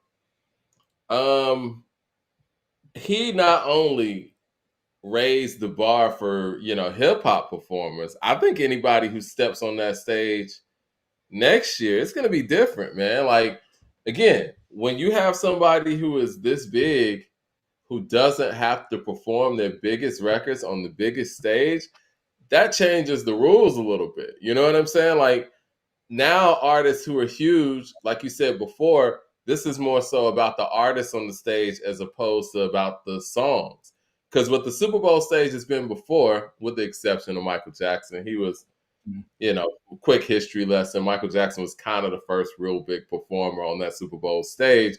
Because before they had like bands and little, medleys and all this other stuff they were competing with In Living Color, because In Living Color infringed on Fox's, not Fox's, but who had shout the out. Super Bowl then? Yeah, shout out to In Living Color. They infringed on their halftime ratings when they did a Bogart halftime show on Fox. So the following year, the network was like, look, now we're not going to take that L. We need to go find Michael Jackson. So Michael went out there and did his set with Jam, Billie Jean, Black or White, was it Heal the World, and We Are the World. And, he was doing some of his current stuff and stuff that, for the children and all that stuff. But other than that, most people get on that stage and perform their biggest records. And I think Kendrick changed that, where it's like, some of the big artists could say, well, this could be a stage for me to go out there and do some of the things that I want to do. I do believe that, the NFL told Michael he had to do Billie Jean, because when you look at that set list, Billie Jean doesn't fit in any of that scope. It doesn't fit at all. Well, Jam was on there too, and I don't think Jam fit either. I mean, dance wise, yeah, but Jam that's not even one of my favorite Mike songs. I'm just gonna be honest. Oh, not at all, man. I don't like Jam at all. But it was on Dangerous, and Dangerous was out at the time, so he was performing. Yeah. He performed And that's 3 another songs. reason. That's another reason. Like, if you appreciate that, and you're talking about Kendrick and his most current stuff, he's like, look, he performed mostly stuff from Dangerous. Dangerous had what? Remember the Time on it. You know what I'm saying? But it wasn't like that's like one of my least favorite, Michael Jackson albums. You know what I'm saying? Really? Like, I think Dangerous and Bad and Off the Wall, man. Come on. In my opinion, I think Dangerous is Michael's 3rd best album, actually. I think that it's the first Michael Jackson album. I love Bad. Bad has some hit or miss moments, got big records on it. But this is what I'm going to say about Dangerous. Dangerous is the first Michael Jackson album of the CD era. So, you're outside of the realm of 10 songs. He actually recorded maybe 60, 70 minutes worth of stuff. But it got range on it. It got Remember the Times, got In the Closet on there. It's got Will You Be There, the Free Willy joint. It's got Black or White on there. It's got the Dangerous song on there. It's got Give In to Me on there. It's got Heal the World on there. It's like a lot of stuff. I don't love Jam like that, but She's Driving Me Wild and these songs, like, Dangerous is sneaky good. I mean, it's not a bad. I never liked Speed Demon on Bad. I never liked Speed Demon. Man, but yeah, I gotta give it to Man in the Mirror, and I never liked the song Bad either. That's the other one. The video does it better. Like, when you listen to that song with the visual, it does it way better. What's the best song on Bad to you? Dangerous is not bad because it's cool because Michael's work can only be compared to Michael's work. So when I'm saying it's not my favorite Mike album, it's not because it's bad, but compared to his other works, Mm-hmm. I like Thriller, Bad, and Off the Wall in that order. Yeah. You know what I'm Oh, okay. saying? Like in that order, because Off the Wall is still like that disco era. You know what I'm saying? Like that's still Yeah. early Mike. But Thriller Off and the Bad, wall. man, like Off the wall is a problem. Yeah, I got Thriller, Off the Wall, then Dangerous and Bad. Now those could be interchanged, but what's your favorite song on Bad? ooh. Let me go back to the playlist to the I track. Don't be wrong. I go. I don't It's want to say between Dirty Diana and Liberian Girl. I'll go between either one of Liberian those. Girl is actually that. And I'm Yeah, not gonna lie to you guys. Somebody in the chat says Smooth Criminal. I think Smooth Criminal is it's my probably favorite the Mike greatest video. music video of all time, but I'm not a fan of the song like that. And I'm not gonna lie, I'm not a fan of the song "Smooth Criminal" like that. But the music video is probably the greatest music video of all time, Thriller included. Thriller's number 2. Yeah, that's Um. a controversial statement for the day. Ooh, man, there's so many on here, man. Because he has The Way You Make Me Feel on here on Bad. Yeah, the way you make me feel strong. Another Part of Me. Dun, dun, I dun, love dun, another dun, part of me. dun, dun, dun. Yeah, that's my shit. Um, Dirty Diana, Leave Me Alone was on there. I think I love the musically, I would say The Way You Make Me Feel. But I'm not mad at that. the thing about the Bad album, it's the videos that do it for me that I remember Exactly. from a kid. And That is about Thriller performance. is musically Thriller is better. But I mean, I don't know, man. Just talking about him being compared to his last works is I don't know. Bad is a performance album, and he upped the ante on his performances and what he was going to take to the visuals and all of that on Bad. I think that he recorded Bad with the intent of damn near everything being either a video or the performance. I listen. I wasn't a big fan of the song "Bad." The Way You Make Me Feel is great. One of the best songs on the Yeah, album. The Way You Make Me Feel. "Speed Demon," I wasn't a big fan of. I like "Liberian the Girl" is video. incredible. That's the claymation video. That's what I'm like. I love the video, but see, I love the that's the video. thing. I'm saying that's a video. Like it makes you think about the I, visuals on Bad. exactly. I've said this before. I think Bad for a lot of us, the visuals, we can't get those out of our minds, so we're biased to some of these songs There based were still on good the songs visuals though. that There were were still great presented. songs. Smooth Criminal is still my shit. I don't really like the Video song "Smooth and Criminal" song like live. that. I love the video. Smooth Criminal was dope. I like "Just Good Friends" though with Stevie Wonder. I think that is a dope record. It was But I probably one think of the more underrated on there. You know what? I'm gonna be real. Bad's number 3. Bad's number 3 because you got songs like "I Just Can't Stop Loving You" on there. Another part of me. Yeah, I just can't stop loving you. Yeah. yeah, But but as far as looking off at the wall, Thriller, though, man, Thriller first start off, it has one of my favorite Michael Jackson songs ever. "Wanna Be Starting Something." Come on, man. He was that's a great I mean, opener. spitting. Mike was spitting on "Wanna Be Starting Something." Like I you mean, start off the album with that. Trilla's got the best track list ever, man. You got "Wanna Be Starting Something," "Baby Be Mine," "The Girl Is Mine," "Thriller," "Beat It," Human Nature, Billie PYT. Jean, "Human Nature," "PYT," and "Lady in My Life." There's no Oh my better track list than that. No. beginning to end. But "Off the Wall" is pretty tough too, though. And "Off the Wall," and I heard L.A. Reid say this one time, and he's right. "She's Out of My Life" is that's one of those X Factor songs. Thriller doesn't have anything like "She's Out of My Life," but there's a lot of stuff Thriller has that Off the Wall doesn't have either. So, not to get too off topic, but yeah, Kendrick I know we put forth an incredible performance, man. Are there some nuggets out there that people might not have caught that was going on during the stage performance? I think him starting off with GNX and the commentary from Sam, before that, and then you see people getting out that GNX car. You just seen people getting out. And I don't know, like I said, my takes could be wrong. This is just how I interpret it. But when I look at that, like it brought me back to the immigrant thing that's going on right now. You know what I'm saying? When I'm looking at that, seeing people keep on getting out the GNX I can see that. and what he's being said, I took notes on this. I think it was symbolism to that because they said that it said that America is the greatest country of all and everybody contributes to the American dream. But it's ironic because who the backs of what this country was built off on. So Yeah. you have these people who you label these immigrants and outside of the U.S. whatever, and they're coming in, but these are of ancestors of these, these descendants of ancestors that helped build this country. Black, brown, whatever. We all contributed to this thing that others benefited off this of to call this the greatest America and create this American dream logic. So I think there was symbolism in that.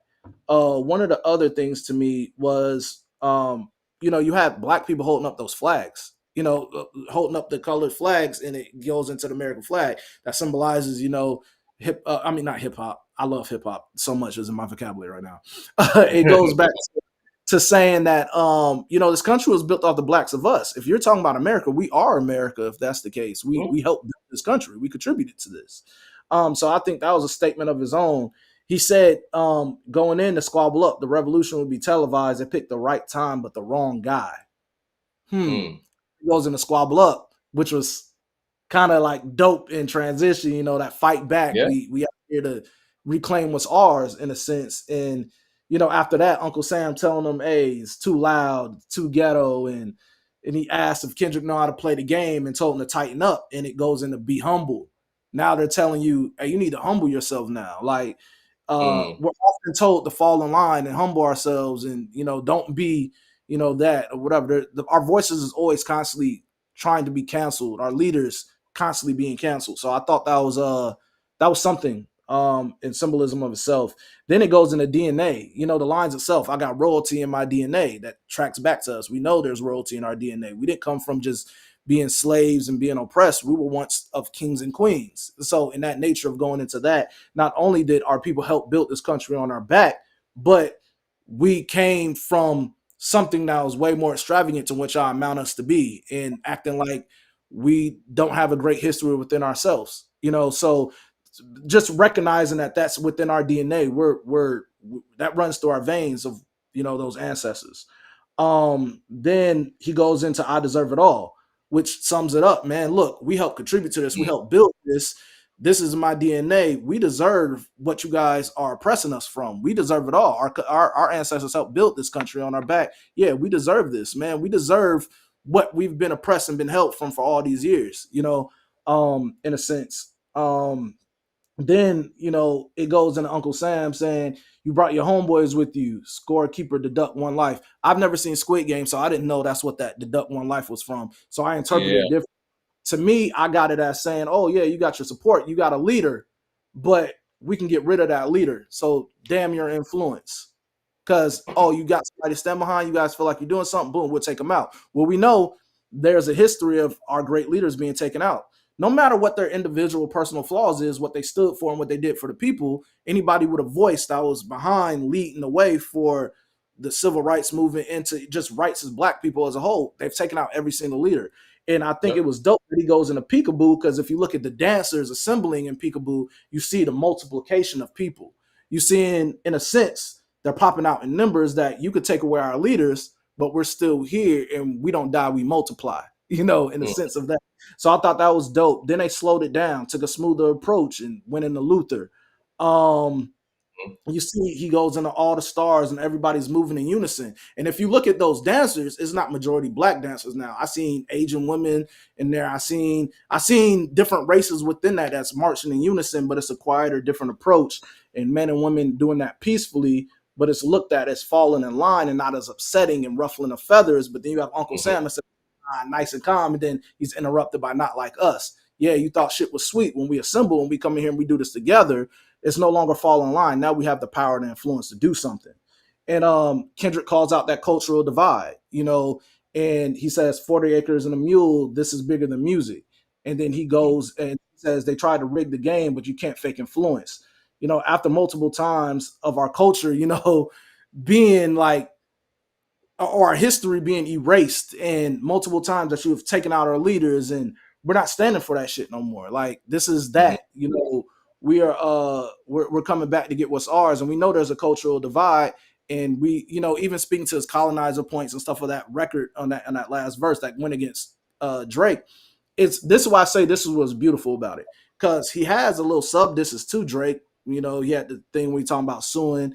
He has a thing where, you know, even performing Not Like Us, all of this was still subsuing Drake, diss to Drake, but it aligns beautifully with talking about colonization and the Yep. culture and how the divide is there. So that's how I took it. You know, our stuff can't be reduplicated or replicated. It stands on our own. This is what we fought for. This is what they built the backs off of. This is what we're standing for.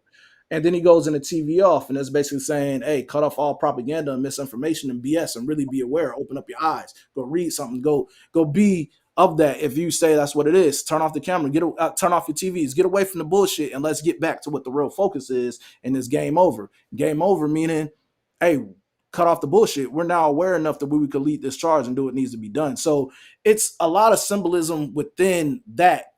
That's why I say it's deeper than just the Drake stuff. Like I said, if you're Yeah. surface and you look for entertainment, then yeah, you could take that for what it is. But he did a perfect way um of meshing the two with still dissing a guy, but still getting his point across in his narrative of America and the plight as black, you know, in that nature. So I think it was dope. It was brilliant to me. It was brilliant, and that was a brilliant breakdown as well. I want make sure that you had opportunity to share that with the people, because all of those things are valid, and the fact that you hadn't even seen Squid Games or watched it like that and was able to pull all of that together, even without that piece of it.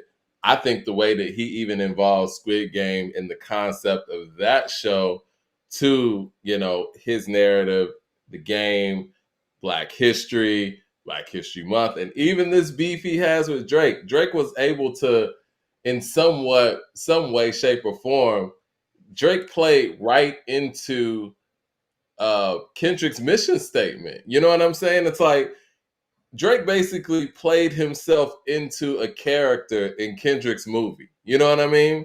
And I think that line when Drake was like rapping like you're trying to get the slaves free really put Drake in a backward stance.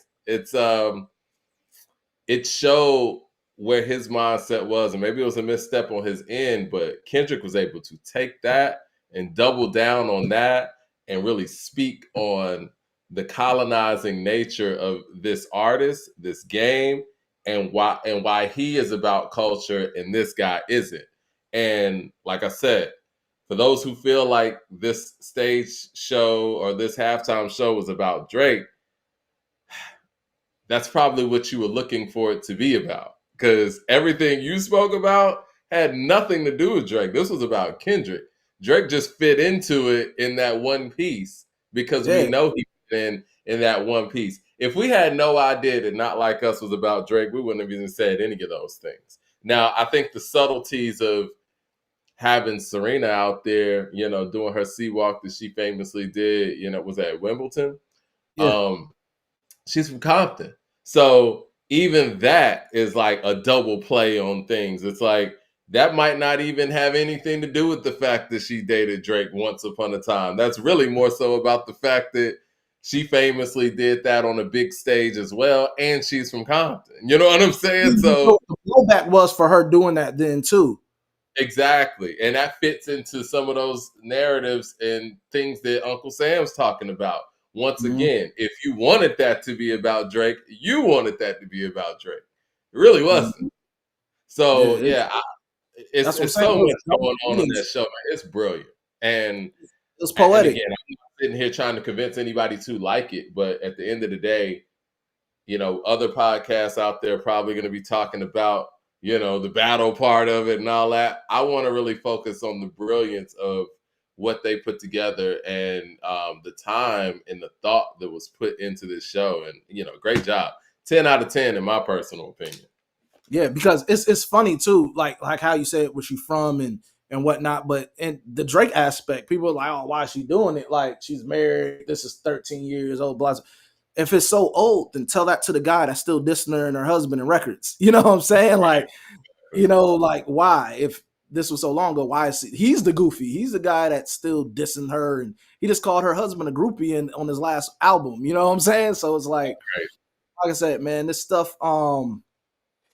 This it was a lot of symbolism, and then like I said, if you here for the entertainment and wanted to just see the Drake portion of it, and that's what all you seen it of, then cool. I hope you was entertained, but there's thoughtfulness in a story and a narrative that's put behind it. He didn't have Sam Jackson narrating and they the thing for no reason. There was a story there, and if it went beyond you, and if you need to go back and listen, it's full. You can go look at the full performance. Go look Yeah, at it. and don't be afraid to do so, man. Like I think in today's time, people feel like it's a weakness to have to go back and review something and catch something that you missed. I remember when we talking about Supreme Clientele, man. I used to rewind these songs and these verses to like, yo, what did he say right there? And you know what I'm saying, and catch things that you didn't catch before. Like that used to be like a whole thing in hip hop where you catching different Easter eggs that you didn't catch the first couple of times that you heard a song. And the fact that we got a performer and a performance that was able to give us a stage show where we could go back and continue to look at and still find different things. I think that's a beautiful thing, man. That's something that should be congratulated. They did a great job. And like I said, shout out to Rock Nation and Jay. Y'all made the best decision. And y'all must have known this man had this in his back pocket. And it was a great performance, man. Hey man, yeah, I mean, I want to talk Irv Gotti.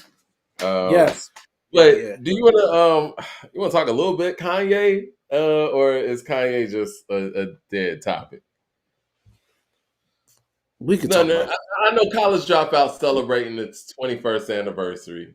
I know it. that Kanye supposedly executive producing the Game's documentary 3 album, and obviously he's gone out there and he feels like Kendrick was a puppet for doing the halftime show and all these things. I'm going to be honest. I'm just going to speak for myself. I know Bully's coming. I saw the interview that Kanye did with Justin LeBoy. I thought it was a decent interview. I felt like, Kanye kind of was interviewing himself. Sounds like that, Justin was getting fed questions. It sounded like a very comfortable environment. And I'm cool with that. Like, I think that if that's how we're going to get our interviews with artists, where artists feel comfortable with a certain personality and they give them the information, and that's the interview. I'm cool with that. That's fine.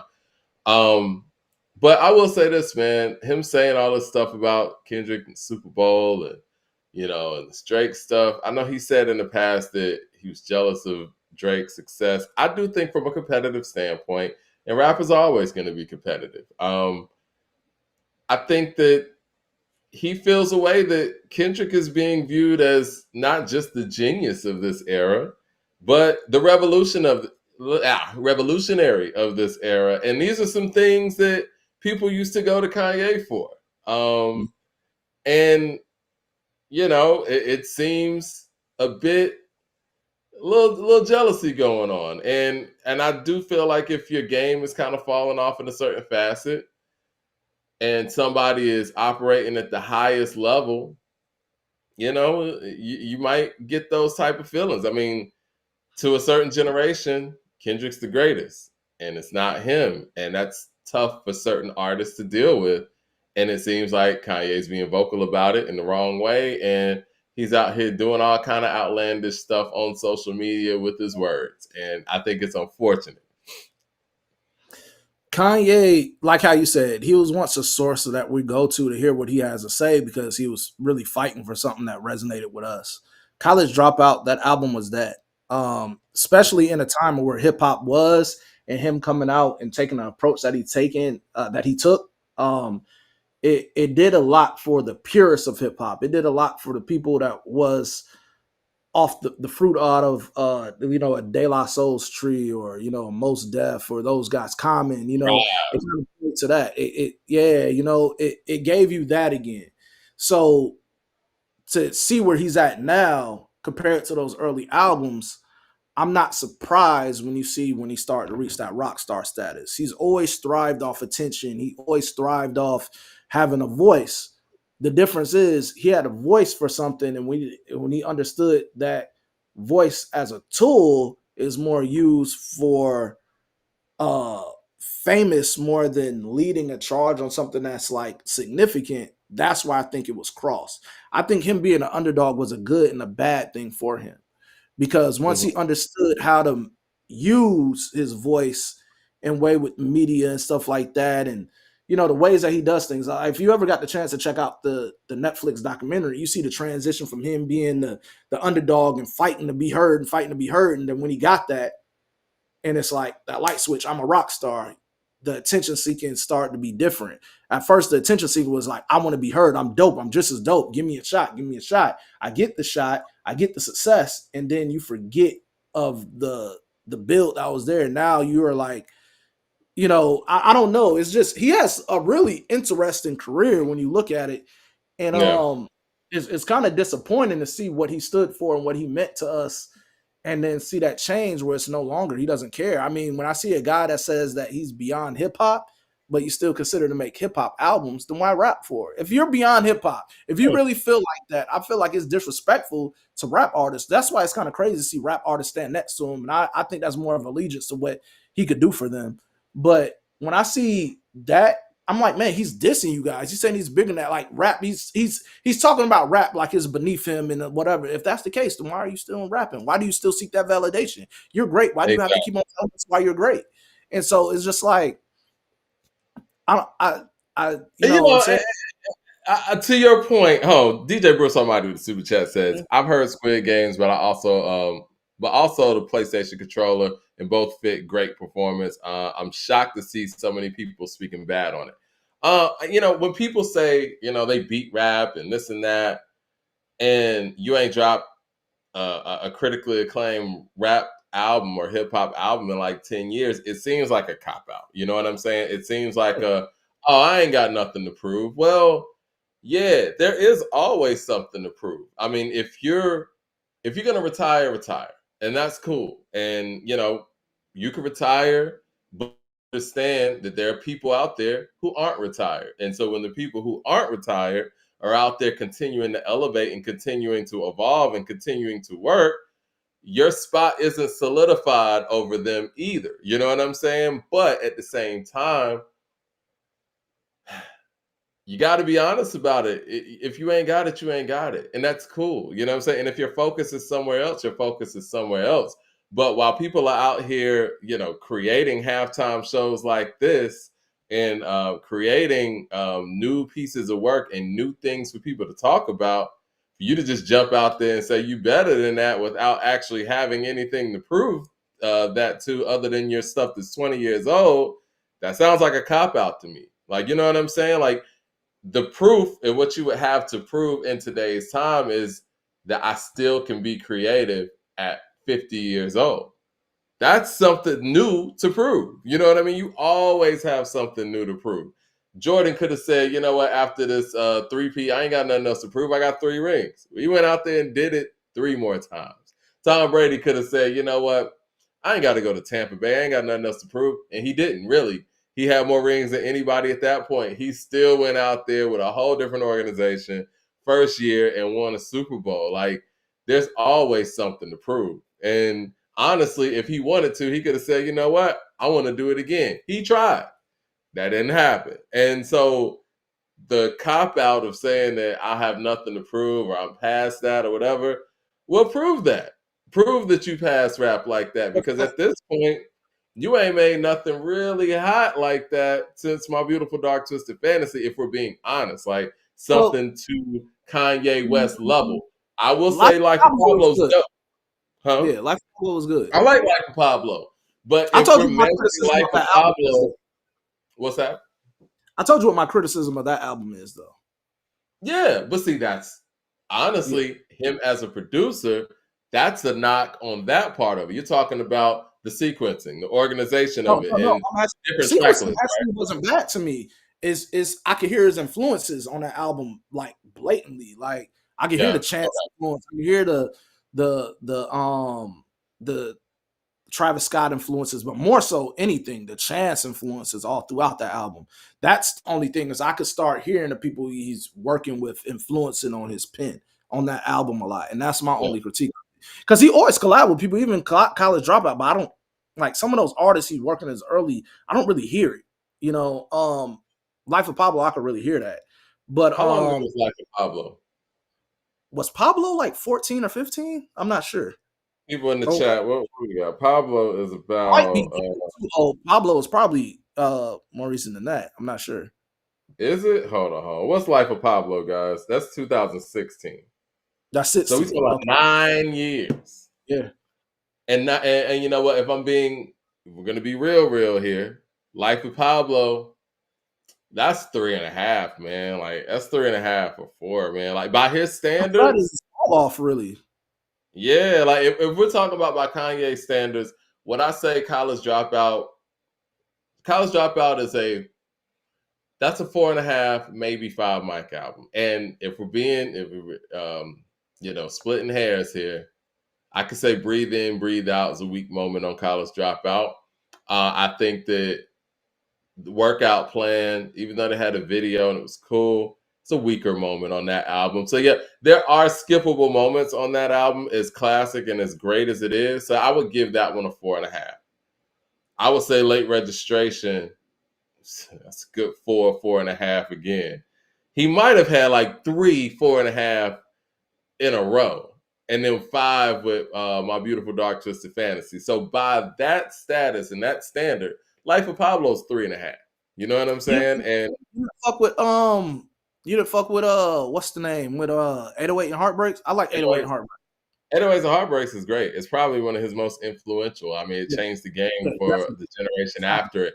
I'm not gonna front. I don't really listen to it like I do the other ones. I don't either. But it's really dope songwriting, really dope song structure. I would say 808s and Heartbreaks, just from a creative standpoint, is easily a 4. You know what I'm saying? I listen to I think Graduation Yeezy, and My Beautiful Dark Twisted Fantasy the most.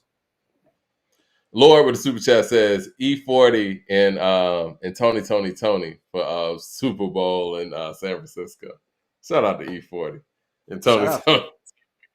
Matter of I fact, think man, it's gonna be we gotta something. do something. We show some love to E40, man, because I don't think E40 get enough credit for what he's done entrepreneur like an entrepreneur realm of things and Yeah.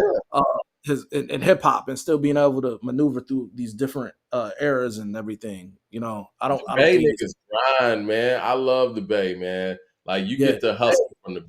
Master P got his hustle from the Bay. Like I know Master P represents New Orleans, and it's a Mhm. big part of putting New Orleans hip hop on the map. But his game and his hustle came from the Bay. Same thing with Tupac. Like the Bay is extremely important. I love the fact that the Bay Area really focuses on that independent grind, that community. They didn't care about being mainstream and kind of still don't. You know what I mean? And they know how to thrive and hustle within their community. I'll say the Fact. Bay and Houston, like Texas in general. Like Texas can Mhm. survive without the rest of the world. Cali can survive without the rest of the world. And I give them props for that. But yeah, I mean, for somebody who hasn't really put forth a critically acclaimed effort in over 10 years, I mean, yay talking big, and but talking like you're just above it all, it sounds like it's two different things. To be above something and you have passed something, you've surpassed it, if you will, like you beat the game or whatever. That's one thing.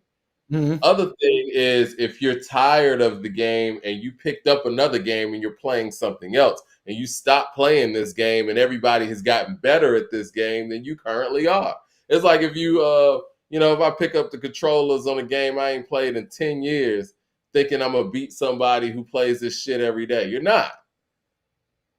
I don't care how good you were at it 10, 15 years ago. That's just the nature of the beast. And But that's the until thing. anything else is proven, I want to get you at that point there because, like, to go off that, to piggyback off that, when you're saying you can't be the guy that was a retired player and you just hate on all the young players because they took it farther. Your job is done. You're complete. You raise the bar and you push hip hop to another height to where the next generation should come through and follow behind you and keep this shit going. That's how this hip hop things keep on progressing. You set the bar, you take it to heights it never went, and the next generation is supposed to come and build off that. Don't hate on them. I'm saying? I mean, that's the same thing that rappers of like, that J era, those rappers that they would complain about what the older rappers would say about them, about their yeah, content like that. So why would you want to be that? We could call it a spade a spade. He was hating on Drake. And then when I'm seeing what he's doing with Kendrick, it's like, come on, bro. Like, just be happy that you planted seeds, that you and Exactly. not only did you plant seeds, you had a hell of an album run. You were an icon in this thing. And now it's like it was the whole thing. Oh, the mental health. Before that, before the mental health thing, it was like, oh, his mom passed, and that's a pain I haven't experienced before. So I don't even know how I could say how it feels. So I don't know if that was a contribution. I could say it actually was due to how close him and his mom was. But we're in 2025, and this can't still be the same excuse. And then it was the mental health thing. Now he's autistic, or I don't like the things that he's saying and he's doing doesn't go hand in hand with anything. It doesn't go hand in hand with his products that he's putting out here. It doesn't go hand in hand with the music. It's just nothing less than just ridiculousness and hate. The things that he's Yeah. saying is just hate, bro. That's all it is. And it's like I could see even if you have like an opinion that's not popular opinion or you're going against the grain, but at least like if it's rooted in hate, then your message is already something that I don't even care about no more because you're coming Right. from a place of malice. You could state your point without going to that extent. So it's kind of like, man, at this point, I can care less about what he says or does, but it's like it's crazy how he's still polarized and it's talked about so much. Look, we're talking about him, but we're talking Yeah. about him off the college dropout and where he is now. But that's all it is. His mission is accomplished. You got people talking about him, but it's not for the right thing. The thing is, yeah, he's important to hip hop and he's important to culture, period, right? Like he's one of those polarizing figures that has had every sitting president. He has some level of a relationship with every sitting president pretty much his whole time in his career. And that is somebody who means something to not just hip hop culture, but just American culture. But as a creative, and all of the things that he's contributed to creatively, like you said, Drake, Kendrick, and Cole, they are seeds planted by Ye in the same way where Tribe was for him. Like you say, the fans want to fill in of a Tribe Called Quest, but all they got left is this guy called West. And you got to respect the game when people, are influenced by you in the game. I don't want to say moves on, but you have people who respond off from you. You're important. You don't, you should be beyond having to do shock value things to get attention because your career and your legacy and all those things are cemented. And Exactly. again, whatever the strategy is and all that, whatever. I'm not going to, I don't agree with the way it's being approached. I understand promotion. Some people believe that whole notion that any publicity is good publicity. I do believe in something called bad publicity. There is a such thing as bad publicity, and those things are in line with some of the things that we're seeing in these rants. And I don't even want to call them rants because before the quote unquote rants had some sort of purpose and had some sort of relatability to them. At this point, it just seems like you said, just hating, man. Like Yeah, it is what man. it is, and it's nothing to really even decipher and figure out and all that. It doesn't go I hand just in hand with nothing. You know what I'm saying? Yeah, Like, somebody with a career and a legacy and a talent like this should be beyond, this type of stuff. And that's all I'm saying. That's all I'm saying about it. But this whole narrative that people are beyond hip hop and beyond the culture or bigger than the culture, I've never subscribed to that. And any artist that I've been a fan of and who's acted in that type of way, I've called them out for it. And Ye's no different. You know what I'm saying? And last really dope hip hop album he produced, in my opinion, was Daytona. That was 2018 now. And so, can he do it again? I would love to, but hip hop has been okay without those contributions. We hadn't really gotten those major contributions from him in a very long time. Hope we can. We don't, we'll be fine. You know what I'm saying? Hip hop's living. It's cool. as an artist and as a producer, he's lacked in some because like he had the chance to really produce some great music for some people, and he missed the mark. I hated what he did with how he switched up Tiana Taylor's album. That was a good body of work, and he kind of like he played with her stuff too much musically. I hate what he did with Yeah. the Nas album. That could have been great, but I don't like it. The thing he did get it right on is Pusha's. Like that dark sound that he has and mixed with Pusha, I always did it. Always just did well for him. But that's the only artist I felt like in this newer era and that new the latest ladder of Kanye's production who really benefit off it was Pusha. Everyone else has been misses, even on his own stuff, has been misses to me. I mean, Donda could have been a great body of work if he didn't play with the playlist so much. He kind of Some he people kind thrive in of. chaos. Not to interrupt you, but some people thrive No, in you're right. chaos. That's Like Kanye's. Kobe Bryant used to love a arena of people cheering against him. He thrived in those moments. There are great players who don't thrive in those type of environments. And even though Ye's out here kicking up dust based on his resume, in my opinion, he thrives more so when he's able to actually focus on the music and the project as opposed to doing these things. When he made Be With Common, it wasn't none of this stuff. When he made Graduation, even, it was going head up with 50. 50 was the one doing the antics. He was focused. My Beautiful Dark Twisted Fantasy, he had the Hennessy night or whatever with, at the VMAs or whatever with the Taylor Swift thing. But as far as publicly or whatever, he was focused on the music. And so usually when he's coming with a great project, it's none of these antics. Whenever the antics start, you start getting lackluster material. And, the only time that I think he performed under duress is when, Daytona came. But like you said, in that pattern, you still had, the Tiana Taylor, the Nas album, and the Ye album and all that. Those were lackluster. I'm sure Daytona was probably made well before, he put on the red hat and before he went on TMZ and all of that stuff. So based on his resume, the antic stuff really doesn't work well with the quality of the music. So, Yeah. So it's just like that's just my observation as a fan, Yeah, man. It's just like, I don't know. I don't know how many people are going to keep on apologizing for his acts or trying to like convince people that greater purpose and justifying what he's saying.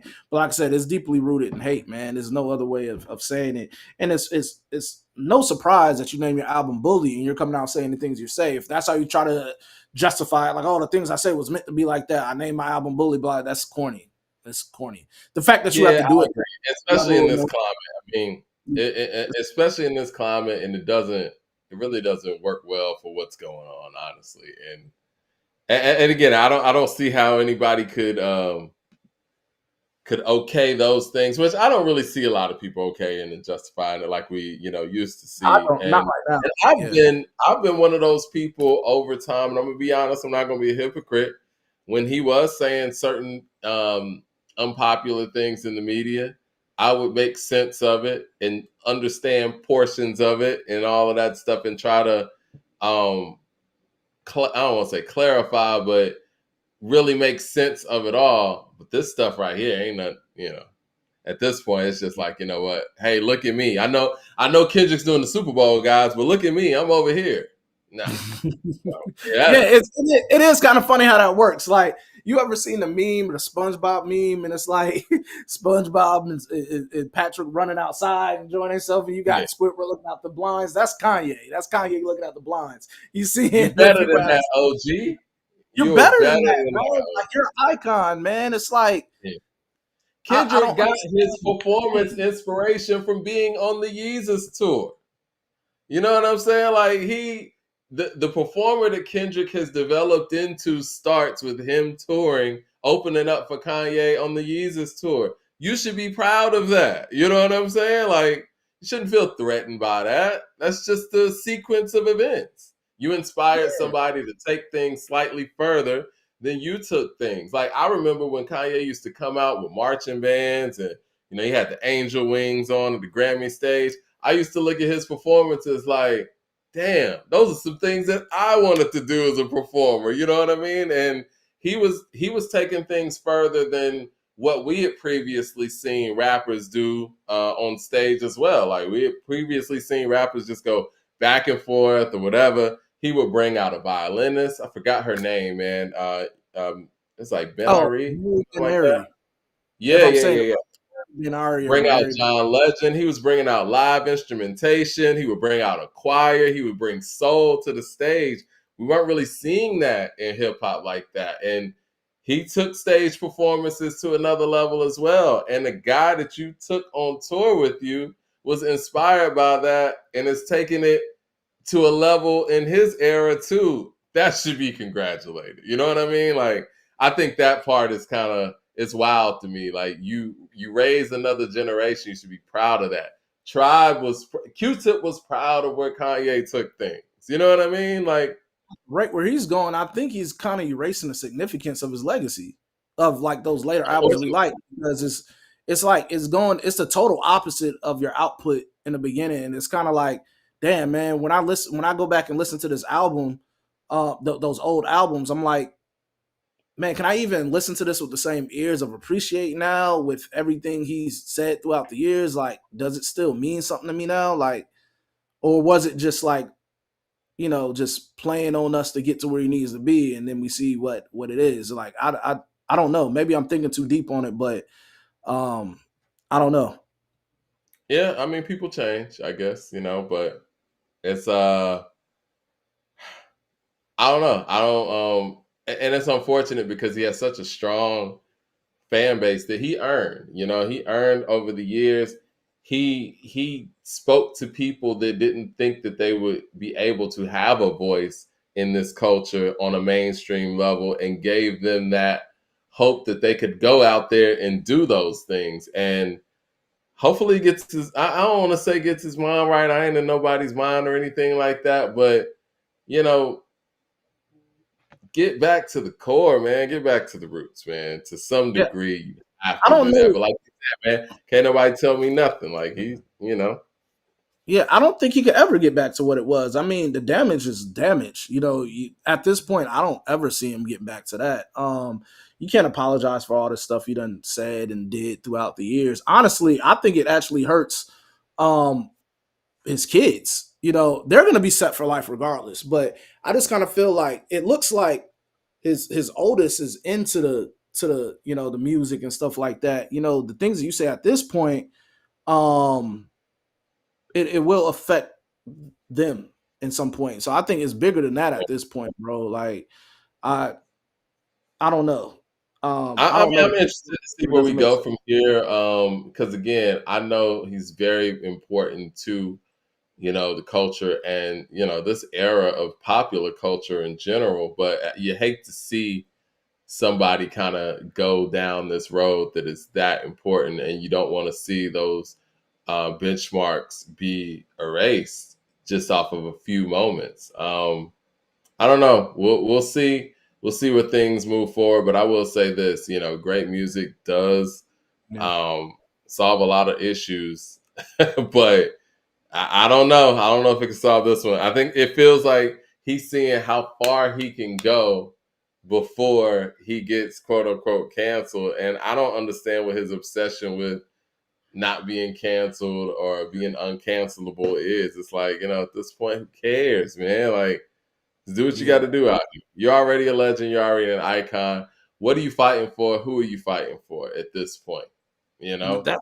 that's beyond me. I said that multiple shows. I'm like, what is his fight for? I understood. Yeah. Even if the fight was fake in the past, at least he had something that he was going against. Even with Yeezus, there was a little bit of that, in there. I could still get jiggy with. But it's like, Yeah.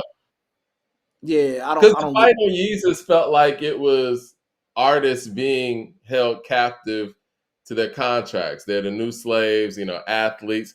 You know, some of the things run that we the spoke about even news. in this Kendrick performance. But what's the fight now? You're the richest you've ever been, according to his words, the richest hip hop artist we've ever had. And so what's the fight? I don't know. I don't know. So I one don't thing that know. that is interesting, who's aligning back with him, like he did on his previous stuff, was Game. Game Yeah. announced that Kanye was producing. I don't know if he said he'll be producing the whole album or if he's just producing some of it. But the documentary 3, we know that he did Dreams on the first album and whatnot, and and he collabed with Kanye for other stuff like Wouldn't Get Far. How do you think that's gonna sound? Documentary 3 with based off the last documentary albums, but under uh that Kanye production. How do you think that translates for Game? Both of those guys, and I love Game. I think Game has progressed over his career, but they both thrive. Well, Game thrives in controversy and in shock value situations more than I feel like Kanye does. Actually, I do think that Kanye cares about what Game thinks. They're somewhat in the same peer group. They came out around the same time. I remember when they did the whole City Behind Us with Game, Ludacris, and Kanye. They're great collaborators together. I think that if Kanye's focused and really sees what Game's vision is for the documentary 3, I think that it's going to turn out great. It's one of those situations, though. It's like when Ocho Cinco went to the Patriots. Mm. Like, okay, the show opportunity to let us know if it's over or not. If you can't succeed in this situation, it's a wrap. Game has been very consistent in his album making process. Game makes dope albums. Game picks great samples, great loops. He knows how to put together dope songs, dope collaborations. If somehow Kanye is executive producing this documentary and it falls flat, it's official. You know what I'm saying? It's over. Yeah, because You know what I'm Dramatic was saying? good to me. Because Dramatic was Game good. don't right. Because Game don't be slipping on the production. You know what I'm Yeah. saying? So to if he wants to take on this assignment, it's a big risk. You know what I'm saying? Because if the production falls flat, it's clearly you. It's not the game because the game's production is very consistent. And Game's really consistent with his album making and his album making process, and not to mention the legacy that the documentary series has. You don't want to be the one that made the weakest documentary either. So it's a big risk. So if it comes together, though, I would have some level of faith that Kanye's not gonna put this out, or Game's not gonna put this out and make them look bad on some mid shit. Yeah, because like I said, I wasn't a big fan of Drillmatic, but he's consistently been good at making, just making good albums. He started off Big Impact documentary, then you have The Doctor's Advocate, and you got LAX, and then you just got a slew of things that comes from that. You got the Red album, you got the Blood Moon album. Man, I like Blood Moon. 1992. I like Blood Moon Yeah. a lot too. You got the documentary too. You got, oh man, it's just 1992, Did you like, say Jesus Pieces? oh man, Jesus Piece. Yeah, Jesus Piece was Yeah. dope. Jesus Piece was Yeah. dope. Jesus Piece is Um, crazy. yeah, man. So it's like Game guy. you have such a good catalog of music, man. It's like I wouldn't want this to kind of hurt that. Like I think he has one of the catalogs of music, and we said this in previous shows that really go underlooked because his output has Yeah. been really good compared to his peers consistently. Without having a big machine too, because a lot of those albums was released like distributed through somebody, but it wasn't really released on big labels. You know what I'm saying? So Yeah. the music was sold itself. I don't. When is the last Game out? But like hit song you've heard on radio? What's the last Game hit that like really was I radio? don't know. Because Exactly. he's surviving with the fan base, and like he's coming with shit Just that simply doing dope people music. love. I'm here for it, man, and I think that if they do it, it's going to be dope. But to be honest, it needs to be Kanye's new Daytona, because I don't feel like Bully's gonna. I don't have any faith in Bully right now. Not gonna lie to you guys. I don't have any faith in Bully right now. I'm not checking for Bully though. I haven't checked for No, Vultures too. I didn't check for that. Like, no. don't get me wrong. I did listen to the first Vultures. I did listen to first Vultures, and I didn't finish it. Because like when I start hearing that he's saying certain stuff, and I'm like, Kanye, you're not doing it. Like, yeah, I was off of Vultures, and it kind of sucks because I like Ty Dolla. I like Ty Dolla Yeah, Sign a lot, and so like even though he saved some joints and stuff, I don't know, man. I'm not into this new wave of Kanye. You know what I'm saying? Well, Like, I will say this: the way he's talking in that Justin LaVoy interview, I do have some. I do feel a little bit better about Bully, but again, I'm a person. I'm not going to be a hypocrite, man. Like I look at the patterns, and if you haven't dropped a quality project over a certain period of time, I mean, what else am I to think? You know what I'm saying? Because anything outside of that, I'm just being a super fan. Like it's got to be honest. Like it just doesn't look like got any greatness coming. You want to talk Irv Gotti before we get out of here? hell yeah, man. Rest Yeah, in peace, man. man. Rest in peace to Irv Gotti, man. When I heard the news, well, it was weird because Jamie Foxx posted it first, Hmm. and I got a text from Ron Vay. Shout out to Ron Vay. He was like, "Man, Jamie Foxx has posted Irv Gotti has passed," and then it was there, and then it got deleted, and I was looking for the news and all that stuff, and it took a while, and then the news finally came out that Irv Gotti had suffered his second stroke, and what we had already known that part, but yeah, he didn't make it, and man, I hate that people don't get their flowers until they're gone, and Irv Gotti had a lot to do with the music industry and hip hop and Def Jam specifically, even Yeah, outside of what we know him for with Murder Inc. Um, Man, he produced that "Got to Make a Move" with DMX in '94, and "Can I Live" with Jay, of course, in '96, but the work that he put in as an A&R over at Def Jam, and the fact that he brought DMX and he put his job on the line and said, "Listen, man, if y'all don't sign DMX, I'm quitting." And the fact that he put the pieces together and brought Jay and Rockefeller over to Def Jam, that alone is game changing. And giving Jay-Z the game about soundtracks and the soundtrack budgets and all yeah, those things that change the course of people's careers. And he knew talent and he knew his shit. Like I remember looking at that Murder Inc. documentary that came out. It was like a couple of years ago. It's pretty recent, and there were a lot of things that I didn't even know about Irv that he was a part of, and you could tell the way he spoke about music and the way he spoke about chopping up samples and just the climate and all those things. Like he knew his shit.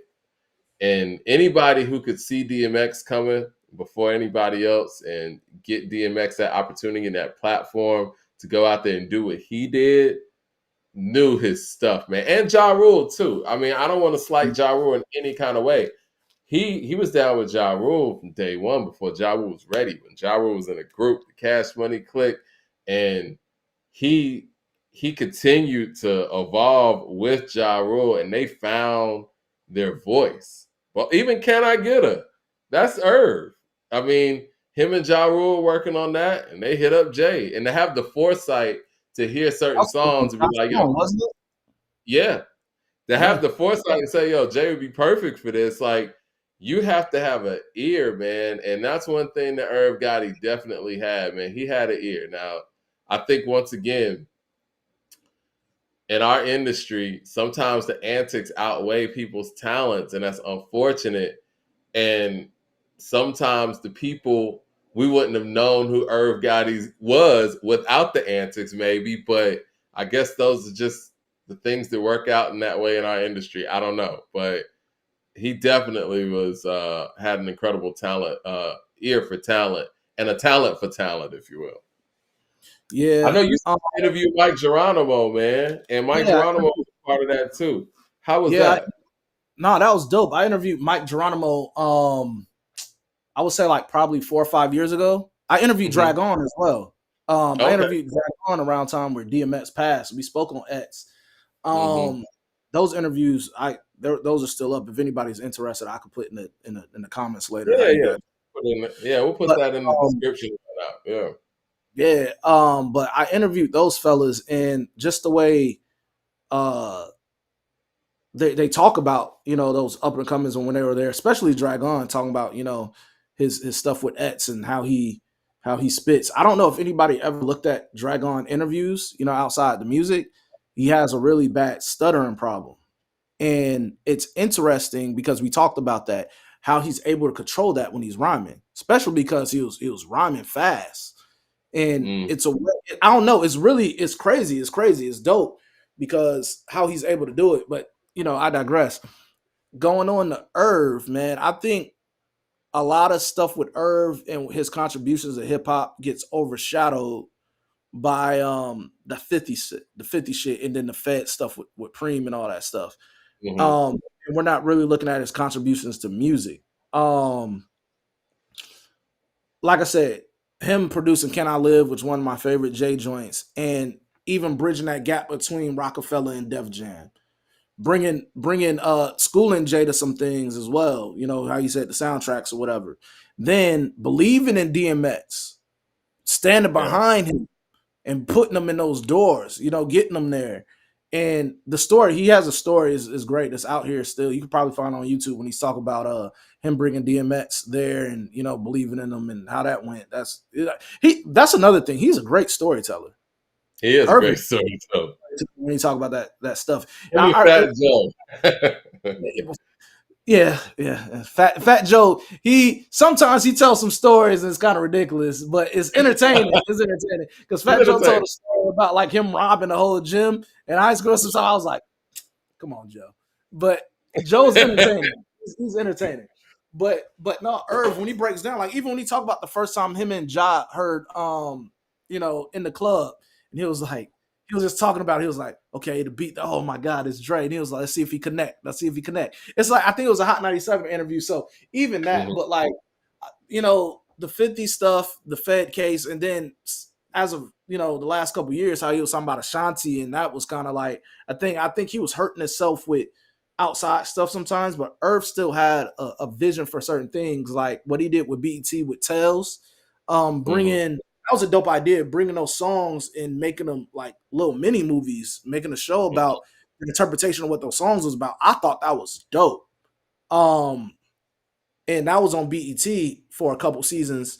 But like, I feel like Irv don't get a lot of credit for his contributions and being like innovative and how he sees music. Even what he was setting up with Murder Inc. with Ja and the bringing Ashanti and Lloyd and them, like getting the motors. We're about the hits. We're about pumping out hits. That's what Mhm. like it was amazing, man, and what he did. I mean, even trying to form Murder Inc., what the name comes from, that Ja, DMX, and Jay. When I heard Murdergram on the streets is watching, you know, it's like, what if that would have came into something? What if that really would have been? That would have been like a super group for real. But egos and all that stuff. But even But him see, together even was the amazing. formation of that group, the Jay Z, DMX, and Ja Rule group.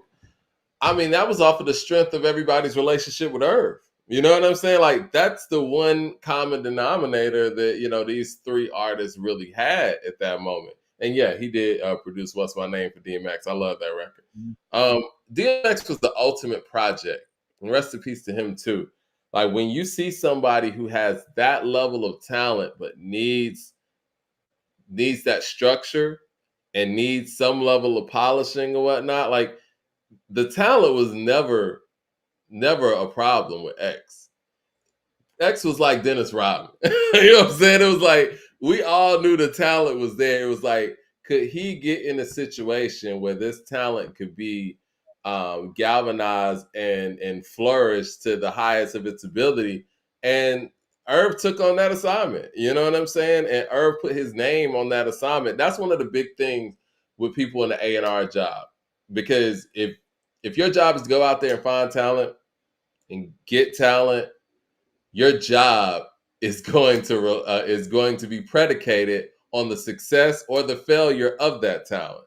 And he was willing to put it all out there for an artist that, let's be honest, that was in and out of jail, that had talent, but you know, it could go one way or another, man. It could go in a situation where this could work or this could not work. And he was willing to go out there and put it all on the line for DMX and put his name on the line for it. And it really, really worked. And he was able to get X to a place where they were able to make that classic album. So they made two great albums in 1 year. And Irv had Yeah, a whole lot to do with that. and then Jay-Z's a another. type of talent, man. Because Jay-Z's one of those artists that he's kind of self-contained. And, you don't really get those kind of artists that often. Most artists, yeah, you're gonna have to be the parent, if you will. You know what I'm saying? Like, you're gonna have to be the supervision. And Irv was willing to do that. And he made You that know, happen. one thing I'll give the Irv too is he was really hip hop. Like I believe Yeah. he really cared about the culture. He really cared about contributing to the culture. I mean, this is a guy who was known as DJ Irv. You know what I'm saying? And I think Yeah. being a DJ turned producer is one of the best ears you could have because you already know how the people react, and so you know I think that's hip hop kind of got away from that a little bit with DJs going to producers. We have certain DJs that claim that they produce shit, and some of them don't. So, but that DJ to producer shit, having an ear for hits and stuff like that, and being ingrained in this hip hop thing is something I really believe that Irv was about. I really believe he was hip hop to the core, and he really believed in certain people that others wouldn't give a chance, and he pushed that. He pushed that, and man, it's crazy how his accolades and things that he did actually kind of goes under the radar just because of the 50 thing and certain things he's said in the past. I mean, the output of what he gave to us and the jewels within these artists is something that can't be duplicated. I think the success of Murder Inc. was kind of a gift and a curse, right? It was one of those things where it symbolized an era, and the way that the era kind of, waned off, if you will, made it seem like what they were doing wasn't cool or something. And it was. It's kind of like the shiny suit thing, right? Like when Yeah. Puff was doing that. I mean, that shit was cool for its time. And then DMX came. But let's not sit here and act like these Ja Rule records weren't dope and they weren't working and they still don't get, the nostalgia going whenever they get played in spots now. Same thing with the Ashanti records. I mean, he Mhm. found Lloyd. Lloyd's a dope talent as well. And yeah, man, I mean, you'd be hard pressed to find executives with a better track record than Irv. I mean, they're out there, but they're far and few between. He did really great work in this game, and he shouldn't be just minimized to the Ja Rule and 50 beef because it's a lot more than that. But Yeah, rest in peace, man. yeah, definitely. Rest in peace to Irv. Another. I'm just gonna say this one last thing. Yeah, Um, yeah, if people really want to know how he talked about hip hop and his storytelling, go watch his old interviews. It's entertaining to watch Irv's yeah. past interviews when he talks about Jay or he talks about certain hip hop things, man. And even I don't even like to knock the Ja Rule because it wasn't that Ja fell off, and that's a big thing. It was like when that Murder Inc. trial happened, and it's just basic common sense. When the feds came through, they froze all assets. So how are you going to run a label that runs off that? And Def Artists. Jam said we can't deal with that. So Yeah, the and then Def number Jam. two, yeah, and then number two, during the beef, if you know your guy is in the middle of a Fed trial, you're not gonna go out there and talk crazy either because it probably can incriminate some shit. So it's like Yeah, it was just perfect timing for 50. And it's kind of funny about that too, is because 50 kind of used the same thing he was criticizing for Ja. Like Put It On Me and 21 Questions is very similar. yeah. You talk I about y'all always singing thought. the lyrics and you use melodies. Like you kind of still use that way, but like we were brainwashed, man. Like we were brainwashed. But John never really fell off. Even when he came back with Clap Back wasn't bad. The record with Bobby Brown was not bad. The joint Caught Up with Lloyd was not bad. Like he still was doing good music. It's just that the momentum just took over so much that nobody was trying to hear Ja. Ja became uncool to hip hop. He became uncool to the general public of stuff. But I've been to a concert in the last 3 years, and Rue was on there, and he still had the crowd going as if he's a new artist with hits for real. Like he's Yeah, still he's a performing dope. at a high level when people are going. Like the notion that Ja is broke and he fell off, man. You can go to a concert that Ja does, and people are still gonna be going crazy. Those songs live for a long time. I will say this, and I'm gonna be totally unbiased here. I remember that era, and Ja didn't do himself any favors when he was going to DMX at that time, or him and DMX is going back and forth, and he was saying like, he was on the radio. It's like, y'all niggas want to see Pac, y'all want to see, and I think that, and I think that at the time it was kind of like what Cisco did the Thong song. Ja was feeling himself, as he should have, because I remember when Ja came out, people were looking at him as like a poor man's DMX, and this is before he found his way. And when he found his way, he was doing more numbers than DMX and Jay in those calendar years with his hits, because he had some hits, and he was feeling himself. And I think at that point, he might have said some things that people really weren't feeling on radio and stuff, and it made it seem like he was feeling himself. And then here comes 50, and that's the other thing where we rewrite history. 50 kind of came in the game on some humble shit. Now he had the diss records out there, like I Smell Pussy and all that. But when they would talk to 50, like on 106 back then, or on the Beef DVDs back then, like he wasn't talking like he did after he sold records. 50 understood that I haven't sold a single record yet. I'm gonna be humble, but when them numbers come in, you about to see a whole different nigga, and that's what happened. And Ja I Rule's mean, doing I that don't numbers. know. And Ja was on these DVDs like, who is this guy? Who is, you know what I'm saying? Like it was that mentality. And I think that type of mentality kind of turned people off.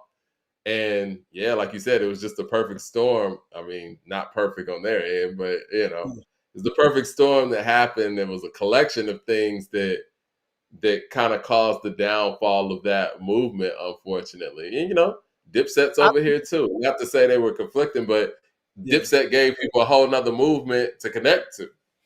Another thing against Ja too, it wasn't just your beef with 50, man. It's like you mentioned X, but then you got M going at you, you got Buster going at you. Man, that Buster on the Hail Mary joint, that Buster verse. Oh my And see, God. that's the thing too. What You did know what I'm Busta saying? have to There's do just with too many any of factors, this? man. But see, that was the thing though.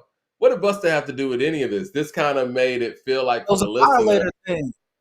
yeah, I think there was something exactly. that mentioned that had Yeah, to do with violator and stuff like that, and that's why Buster kind of there was some underlying. I don't remember, but that's why he said it's never been a violator on the murdering roster, dumbass. Like there's something right. that was said in the interview or something, I don't know, where Buster got into it, because Buster don't really step in those Yeah, lanes for a reason. So I think it right. was something that he said that really got the Buster that made him say something. Exactly, and that's what makes the listener feel like, oh, this nigga Ja Rule must be feeling himself on some sucker shit, because, like you said, somebody like Buster has never really stepped out and dissed anybody. Buster at that point was just Yeah, the party guy. You know what I'm saying? Like, exactly. nobody had no problems with Buster, and so well, yeah, when you have all of these people who are coming at this person, and all you hear from him is him basically saying that he's Tupac and stuff on the radio, it's like, yeah, that didn't help. That didn't help at all, unfortunately.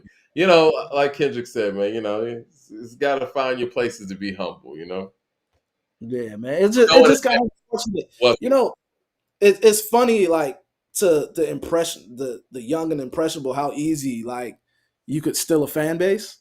mhm. When I look at that Yeah, that John 50 thing and how that went about, and we're stating the facts of like how similar in the hit approach was, but we know what the motivations behind stuff and the impacts were. But it's kind of like, man, they really made it to where Ja wasn't cool. Like they these did. were records that people were singing that they loved or whatever, and then just like that, it wasn't cool to be a Ja Rule fan no more, man. It just wasn't. You remember You the feel Beef me? DVDs? Oh man, I used to love the Beef DVDs. What's your favorite Beef DVD?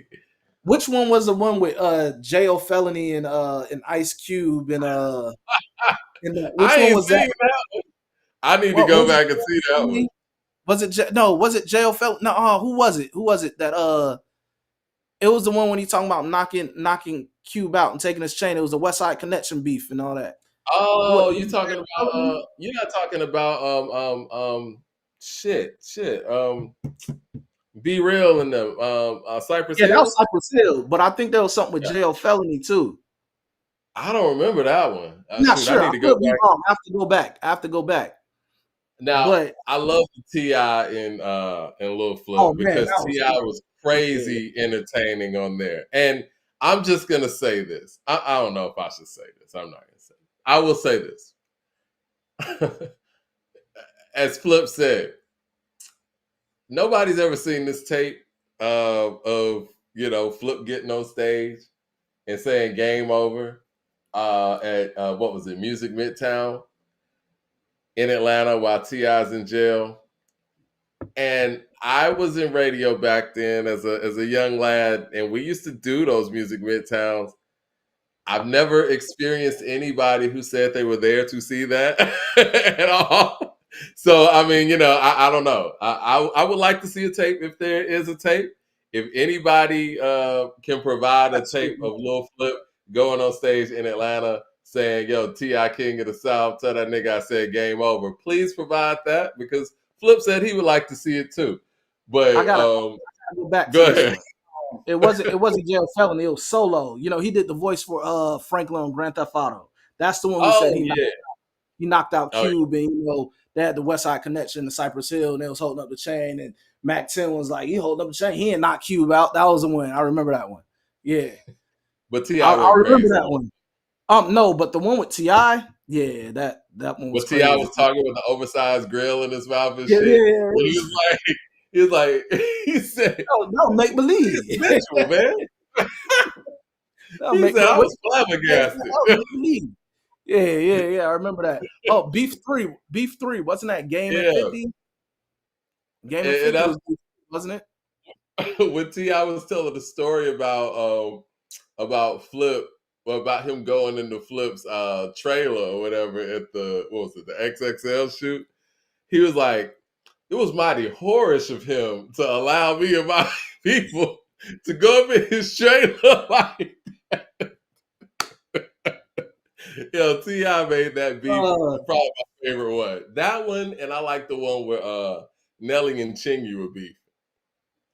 Oh man, that was, because you could tell that Chingy really made Nelly mad.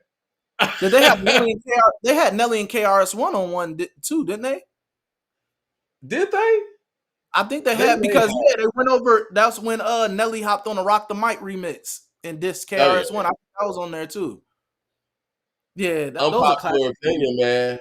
Nelly held his own with KRS. I think that that's an interesting back and forth. It shouldn't have happened. Let me just say that it shouldn't have happened. That I didn't like hip hop, but KRS made it clear that he had a diss record. At least he said this on the Beef DVDs. He had a diss record for anybody that was on the Billboard Top 10. That's what he said. But nah, man, I need to go back and revisit that Ice Cube when you was talking about. But yeah, those Beef DVDs were hilarious. But yeah, Chingy and Nelly one, man. What did he say, watched man? those in a long time, man. Because Nelly was like, I was trying to give you props. He was like, I like the way you do that right there. He's like, just remember when you do that right there. I made it cool to be country or whatever. He's like, I could have said, fuck nigga when you do that right there. I was like, yo, Nelly. Somebody just said a good one too. D12 and Royce the 5'9". That was a good one too. Yeah, that man. was D12 didn't want it with Royce, man. Royce was something else, man. Yeah, but unfortunately, I mean, that's some unfortunate things that happened with D12. They had a member that got killed, Bugs, and then it was like, and then Proof happened later on. But yeah, man, it's dope that Royce, got back cool with all of them and everything. But yeah, I remember that one. Royce is incredibly talented, man. Like, I remember listening to Royce. I mean, as soon as I heard Royce on Bad Meets Evil on the Slim Shady LP, I was like, yo, who is he?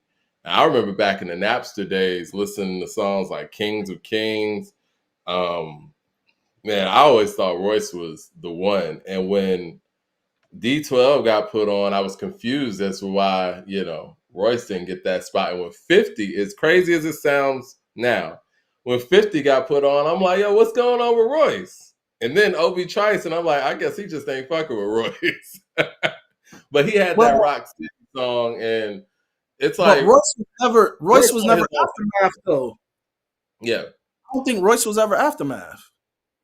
They say Royce was on. I think Royce did some writing on 2001, and I think he was on the original Explosive or something.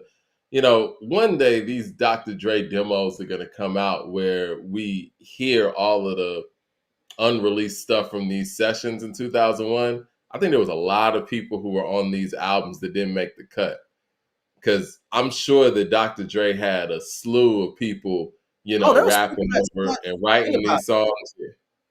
think about What's it. that? Dr. Dre had Eve before Swiss, and Yeah. When he got Eminem, he kind of like, all right, Eve. But think about it. Joel Ortiz was Aftermath. Um, he had Eve at one point. Eve, Remember they didn't know what to do with Eve, and Rough Riders were able to pick up Eve and make her a name that out was a good here, and Eve. they took her back. Yeah. And then what was remember Bishop Lamont? That was before Kendrick. Bishop Lamont was dope. That was before Bishop Kendrick. Lamont was dope. I remember hearing Bishop Lamont, and I was like, "Yo, this dude can rap." I didn't Yeah, think Joel Ortiz was gonna work well with Dre. And we talk about Dr. Dre's successes, as we should, because his success rate is extremely high. But we don't talk about those things that didn't work out, in Dre's camp. Like you said, Eve, they didn't know what to do with Eve. And looking back on it, I don't see how they would have even launched Eve. The Rakim thing didn't work, which was very disappointing. But I'll give him credit with Eminem, man. I don't think anybody could have done for Eminem what Dr. Dre did for Eminem in 1998, 99. I don't. yeah. Somebody mentioned Stat Quo. That's another one. Stat Quo. I like Atlanta. Stat Quo. He was cool. I But like. again, Stat Quo's kind of like Saha, man. He was like one of those guys that was Mhm. from Atlanta, but he didn't really have that buzz here in Atlanta like that. And that's always a weird thing in the city, where somebody who is from here gets signed by something so big, but didn't really have that local notoriety. You know what I mean? Or at least Yeah. didn't get signed by somebody local. I remember hearing Stat. I think it was on Young Buck's album, or it was a joint he had with Buck. That's when I first heard of Mhm. Stat Quo, and I thought it's like Stat Quo. I don't know. Maybe I'm going off the end on saying this because this is my comparison to Stat Quo. When I hear Stat Quo, he remind me, not in sound or anything, but just like how the voice was of getting on tracks and kind of doing his thing on those was Bo Hagen. You remember Bo Hagen on the Lil I can Jon see that. albums? I can see Yeah, that. Shout out to Bo Hagen, man. Bo Hagen had a Michael crazy Williams in the super chat. Kings. Oh yeah, Bo Hagen has Yeah, one of the most memorable Kings of Crunk verses there is, man. Man, yeah. I remember Bo Hagen from the damn So Death Bass All Stars Volume 3. Mhm. Michael Williams with the super chat says, if you did a 20 songs versus of In My Life album versus the Blueprint album, which trilogy would come out on top? That is very interesting. So we're doing Volume 1, 2, and 3 versus Blueprint 1, 2, and 3.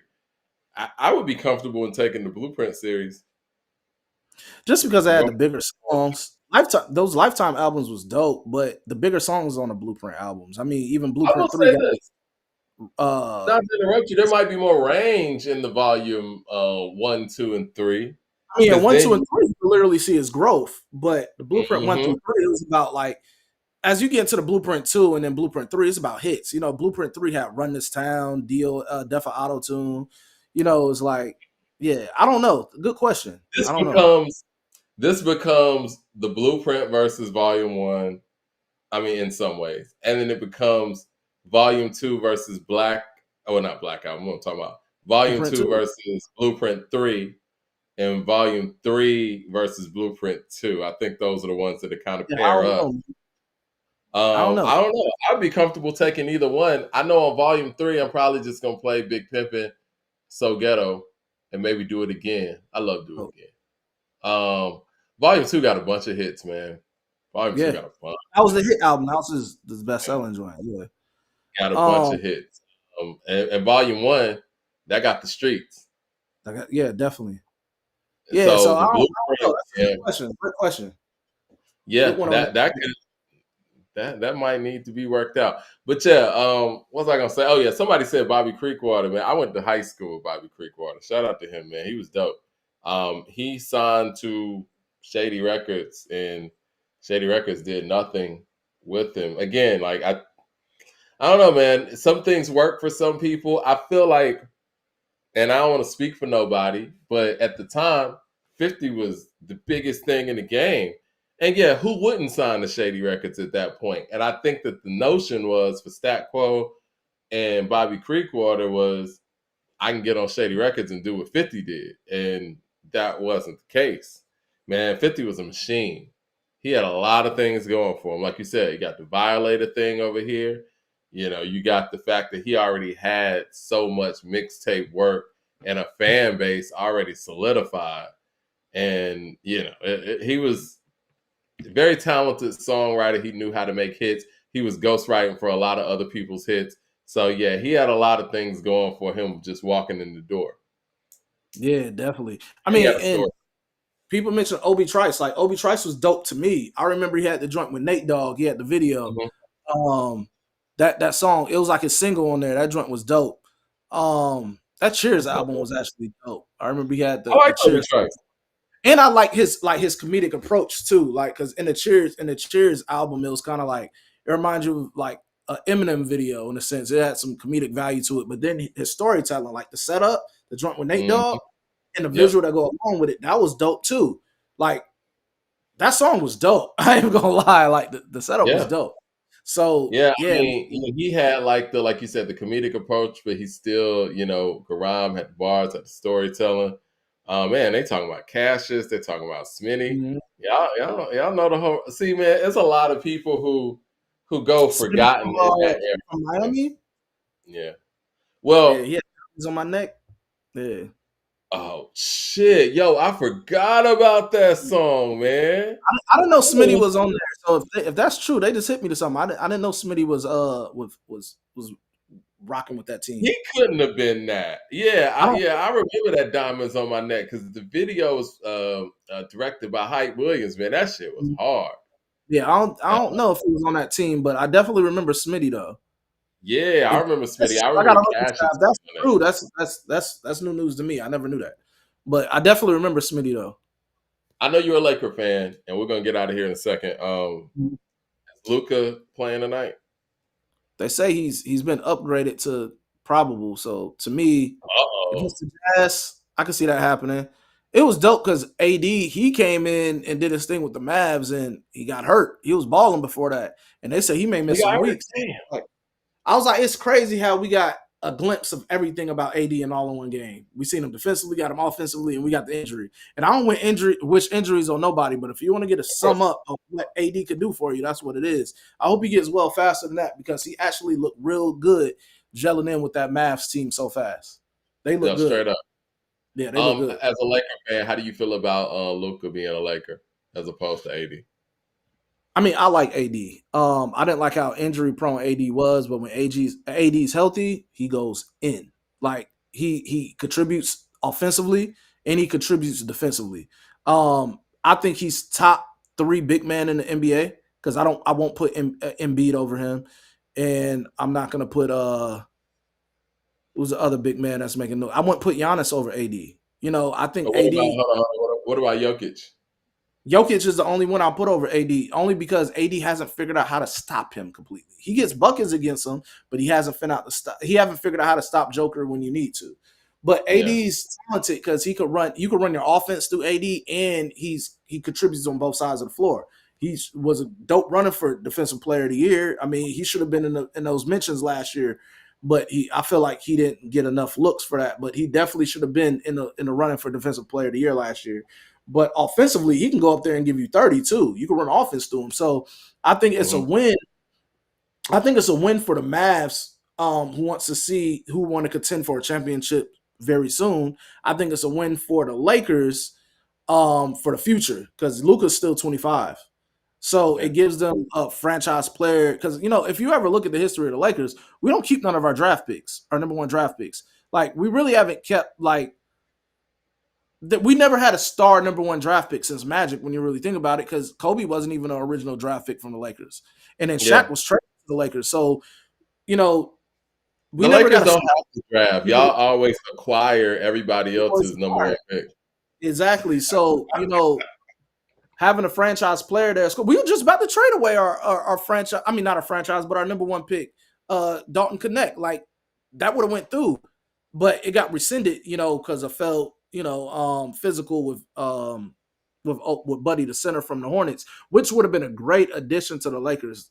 Having Luka, and then you bring in that center, we have all the pieces to the puzzle. Now, contending for a championship, I don't know. I know right now they're number 4 in the West, so we'll see. That doesn't mean nothing until we get to the playoffs. People don't really start caring about basketball till after the All-Star game. We'll see how I'm this pans interested out to see in the how they're playoffs. going to gel, man, because they have very similar games. I mean, listen, man, LeBron's LeBron, so I know LeBron's a fan of Luka's game, and he's going to feed into that. He's going to play off of that, and really, it's probably going to allow LeBron to kind of play a different type of position as well, and he can do that. And this is going to be interesting, man. Both of them are great passers. Both of them are great scorers. Both of them are great rebounders. Both of them have incredible court awareness. Both of them are just overall incredible talents. They're big players. I don't know, man. I'm excited to see it. And I know we lost a lot of defense with AD going away, but we still have, as long as we have a healthy Vanderbilt, Vanderbilt contributes defensively. Since he's been back, the Lakers have been undefeated with him being on the Mm-hmm. floor contributing defensively. I think the real thing is going to hurt us coming out the West is that big man presence, because Jackson Hayes, I don't know how it's going to go for Jackson Hayes trying to guard a Joker or even trying to guard AD. Because who knows how the maths is going to use them, if they're going to have him play the 5 or whatever. I don't know how they're going to do with that. But like, we don't really have a legitimate big man to really like carry us in the playoffs, and so I don't know how that's going to go, because the West is always like the Wild West when it comes to that. The East, you know who the standouts are over there, but the West is always up for grabs. So it's like we'll see how it plays out in the playoffs, man, where it matters. All right. Well, yeah, I'm about to get ready and watch this game, man. Michael Williams with the Super Chat says, who will be the first to win the Super Bowl out of Burrow, Allen, and Lamar? My gut tells me Allen after what we I like just Allen's saw. chances too. Yeah. I like Allen's chances. Well, hit like and subscribe, man. Great breakdown on Kendrick Lamar's halftime show. Probably break that down in segment as well. Y'all hit like and subscribe, and they cut me off. Yeah, y'all hit like and subscribe. Appreciate the conversation, man. Awesome stuff, man. Y'all have a great one. Yes, sir. All right, yes, sir.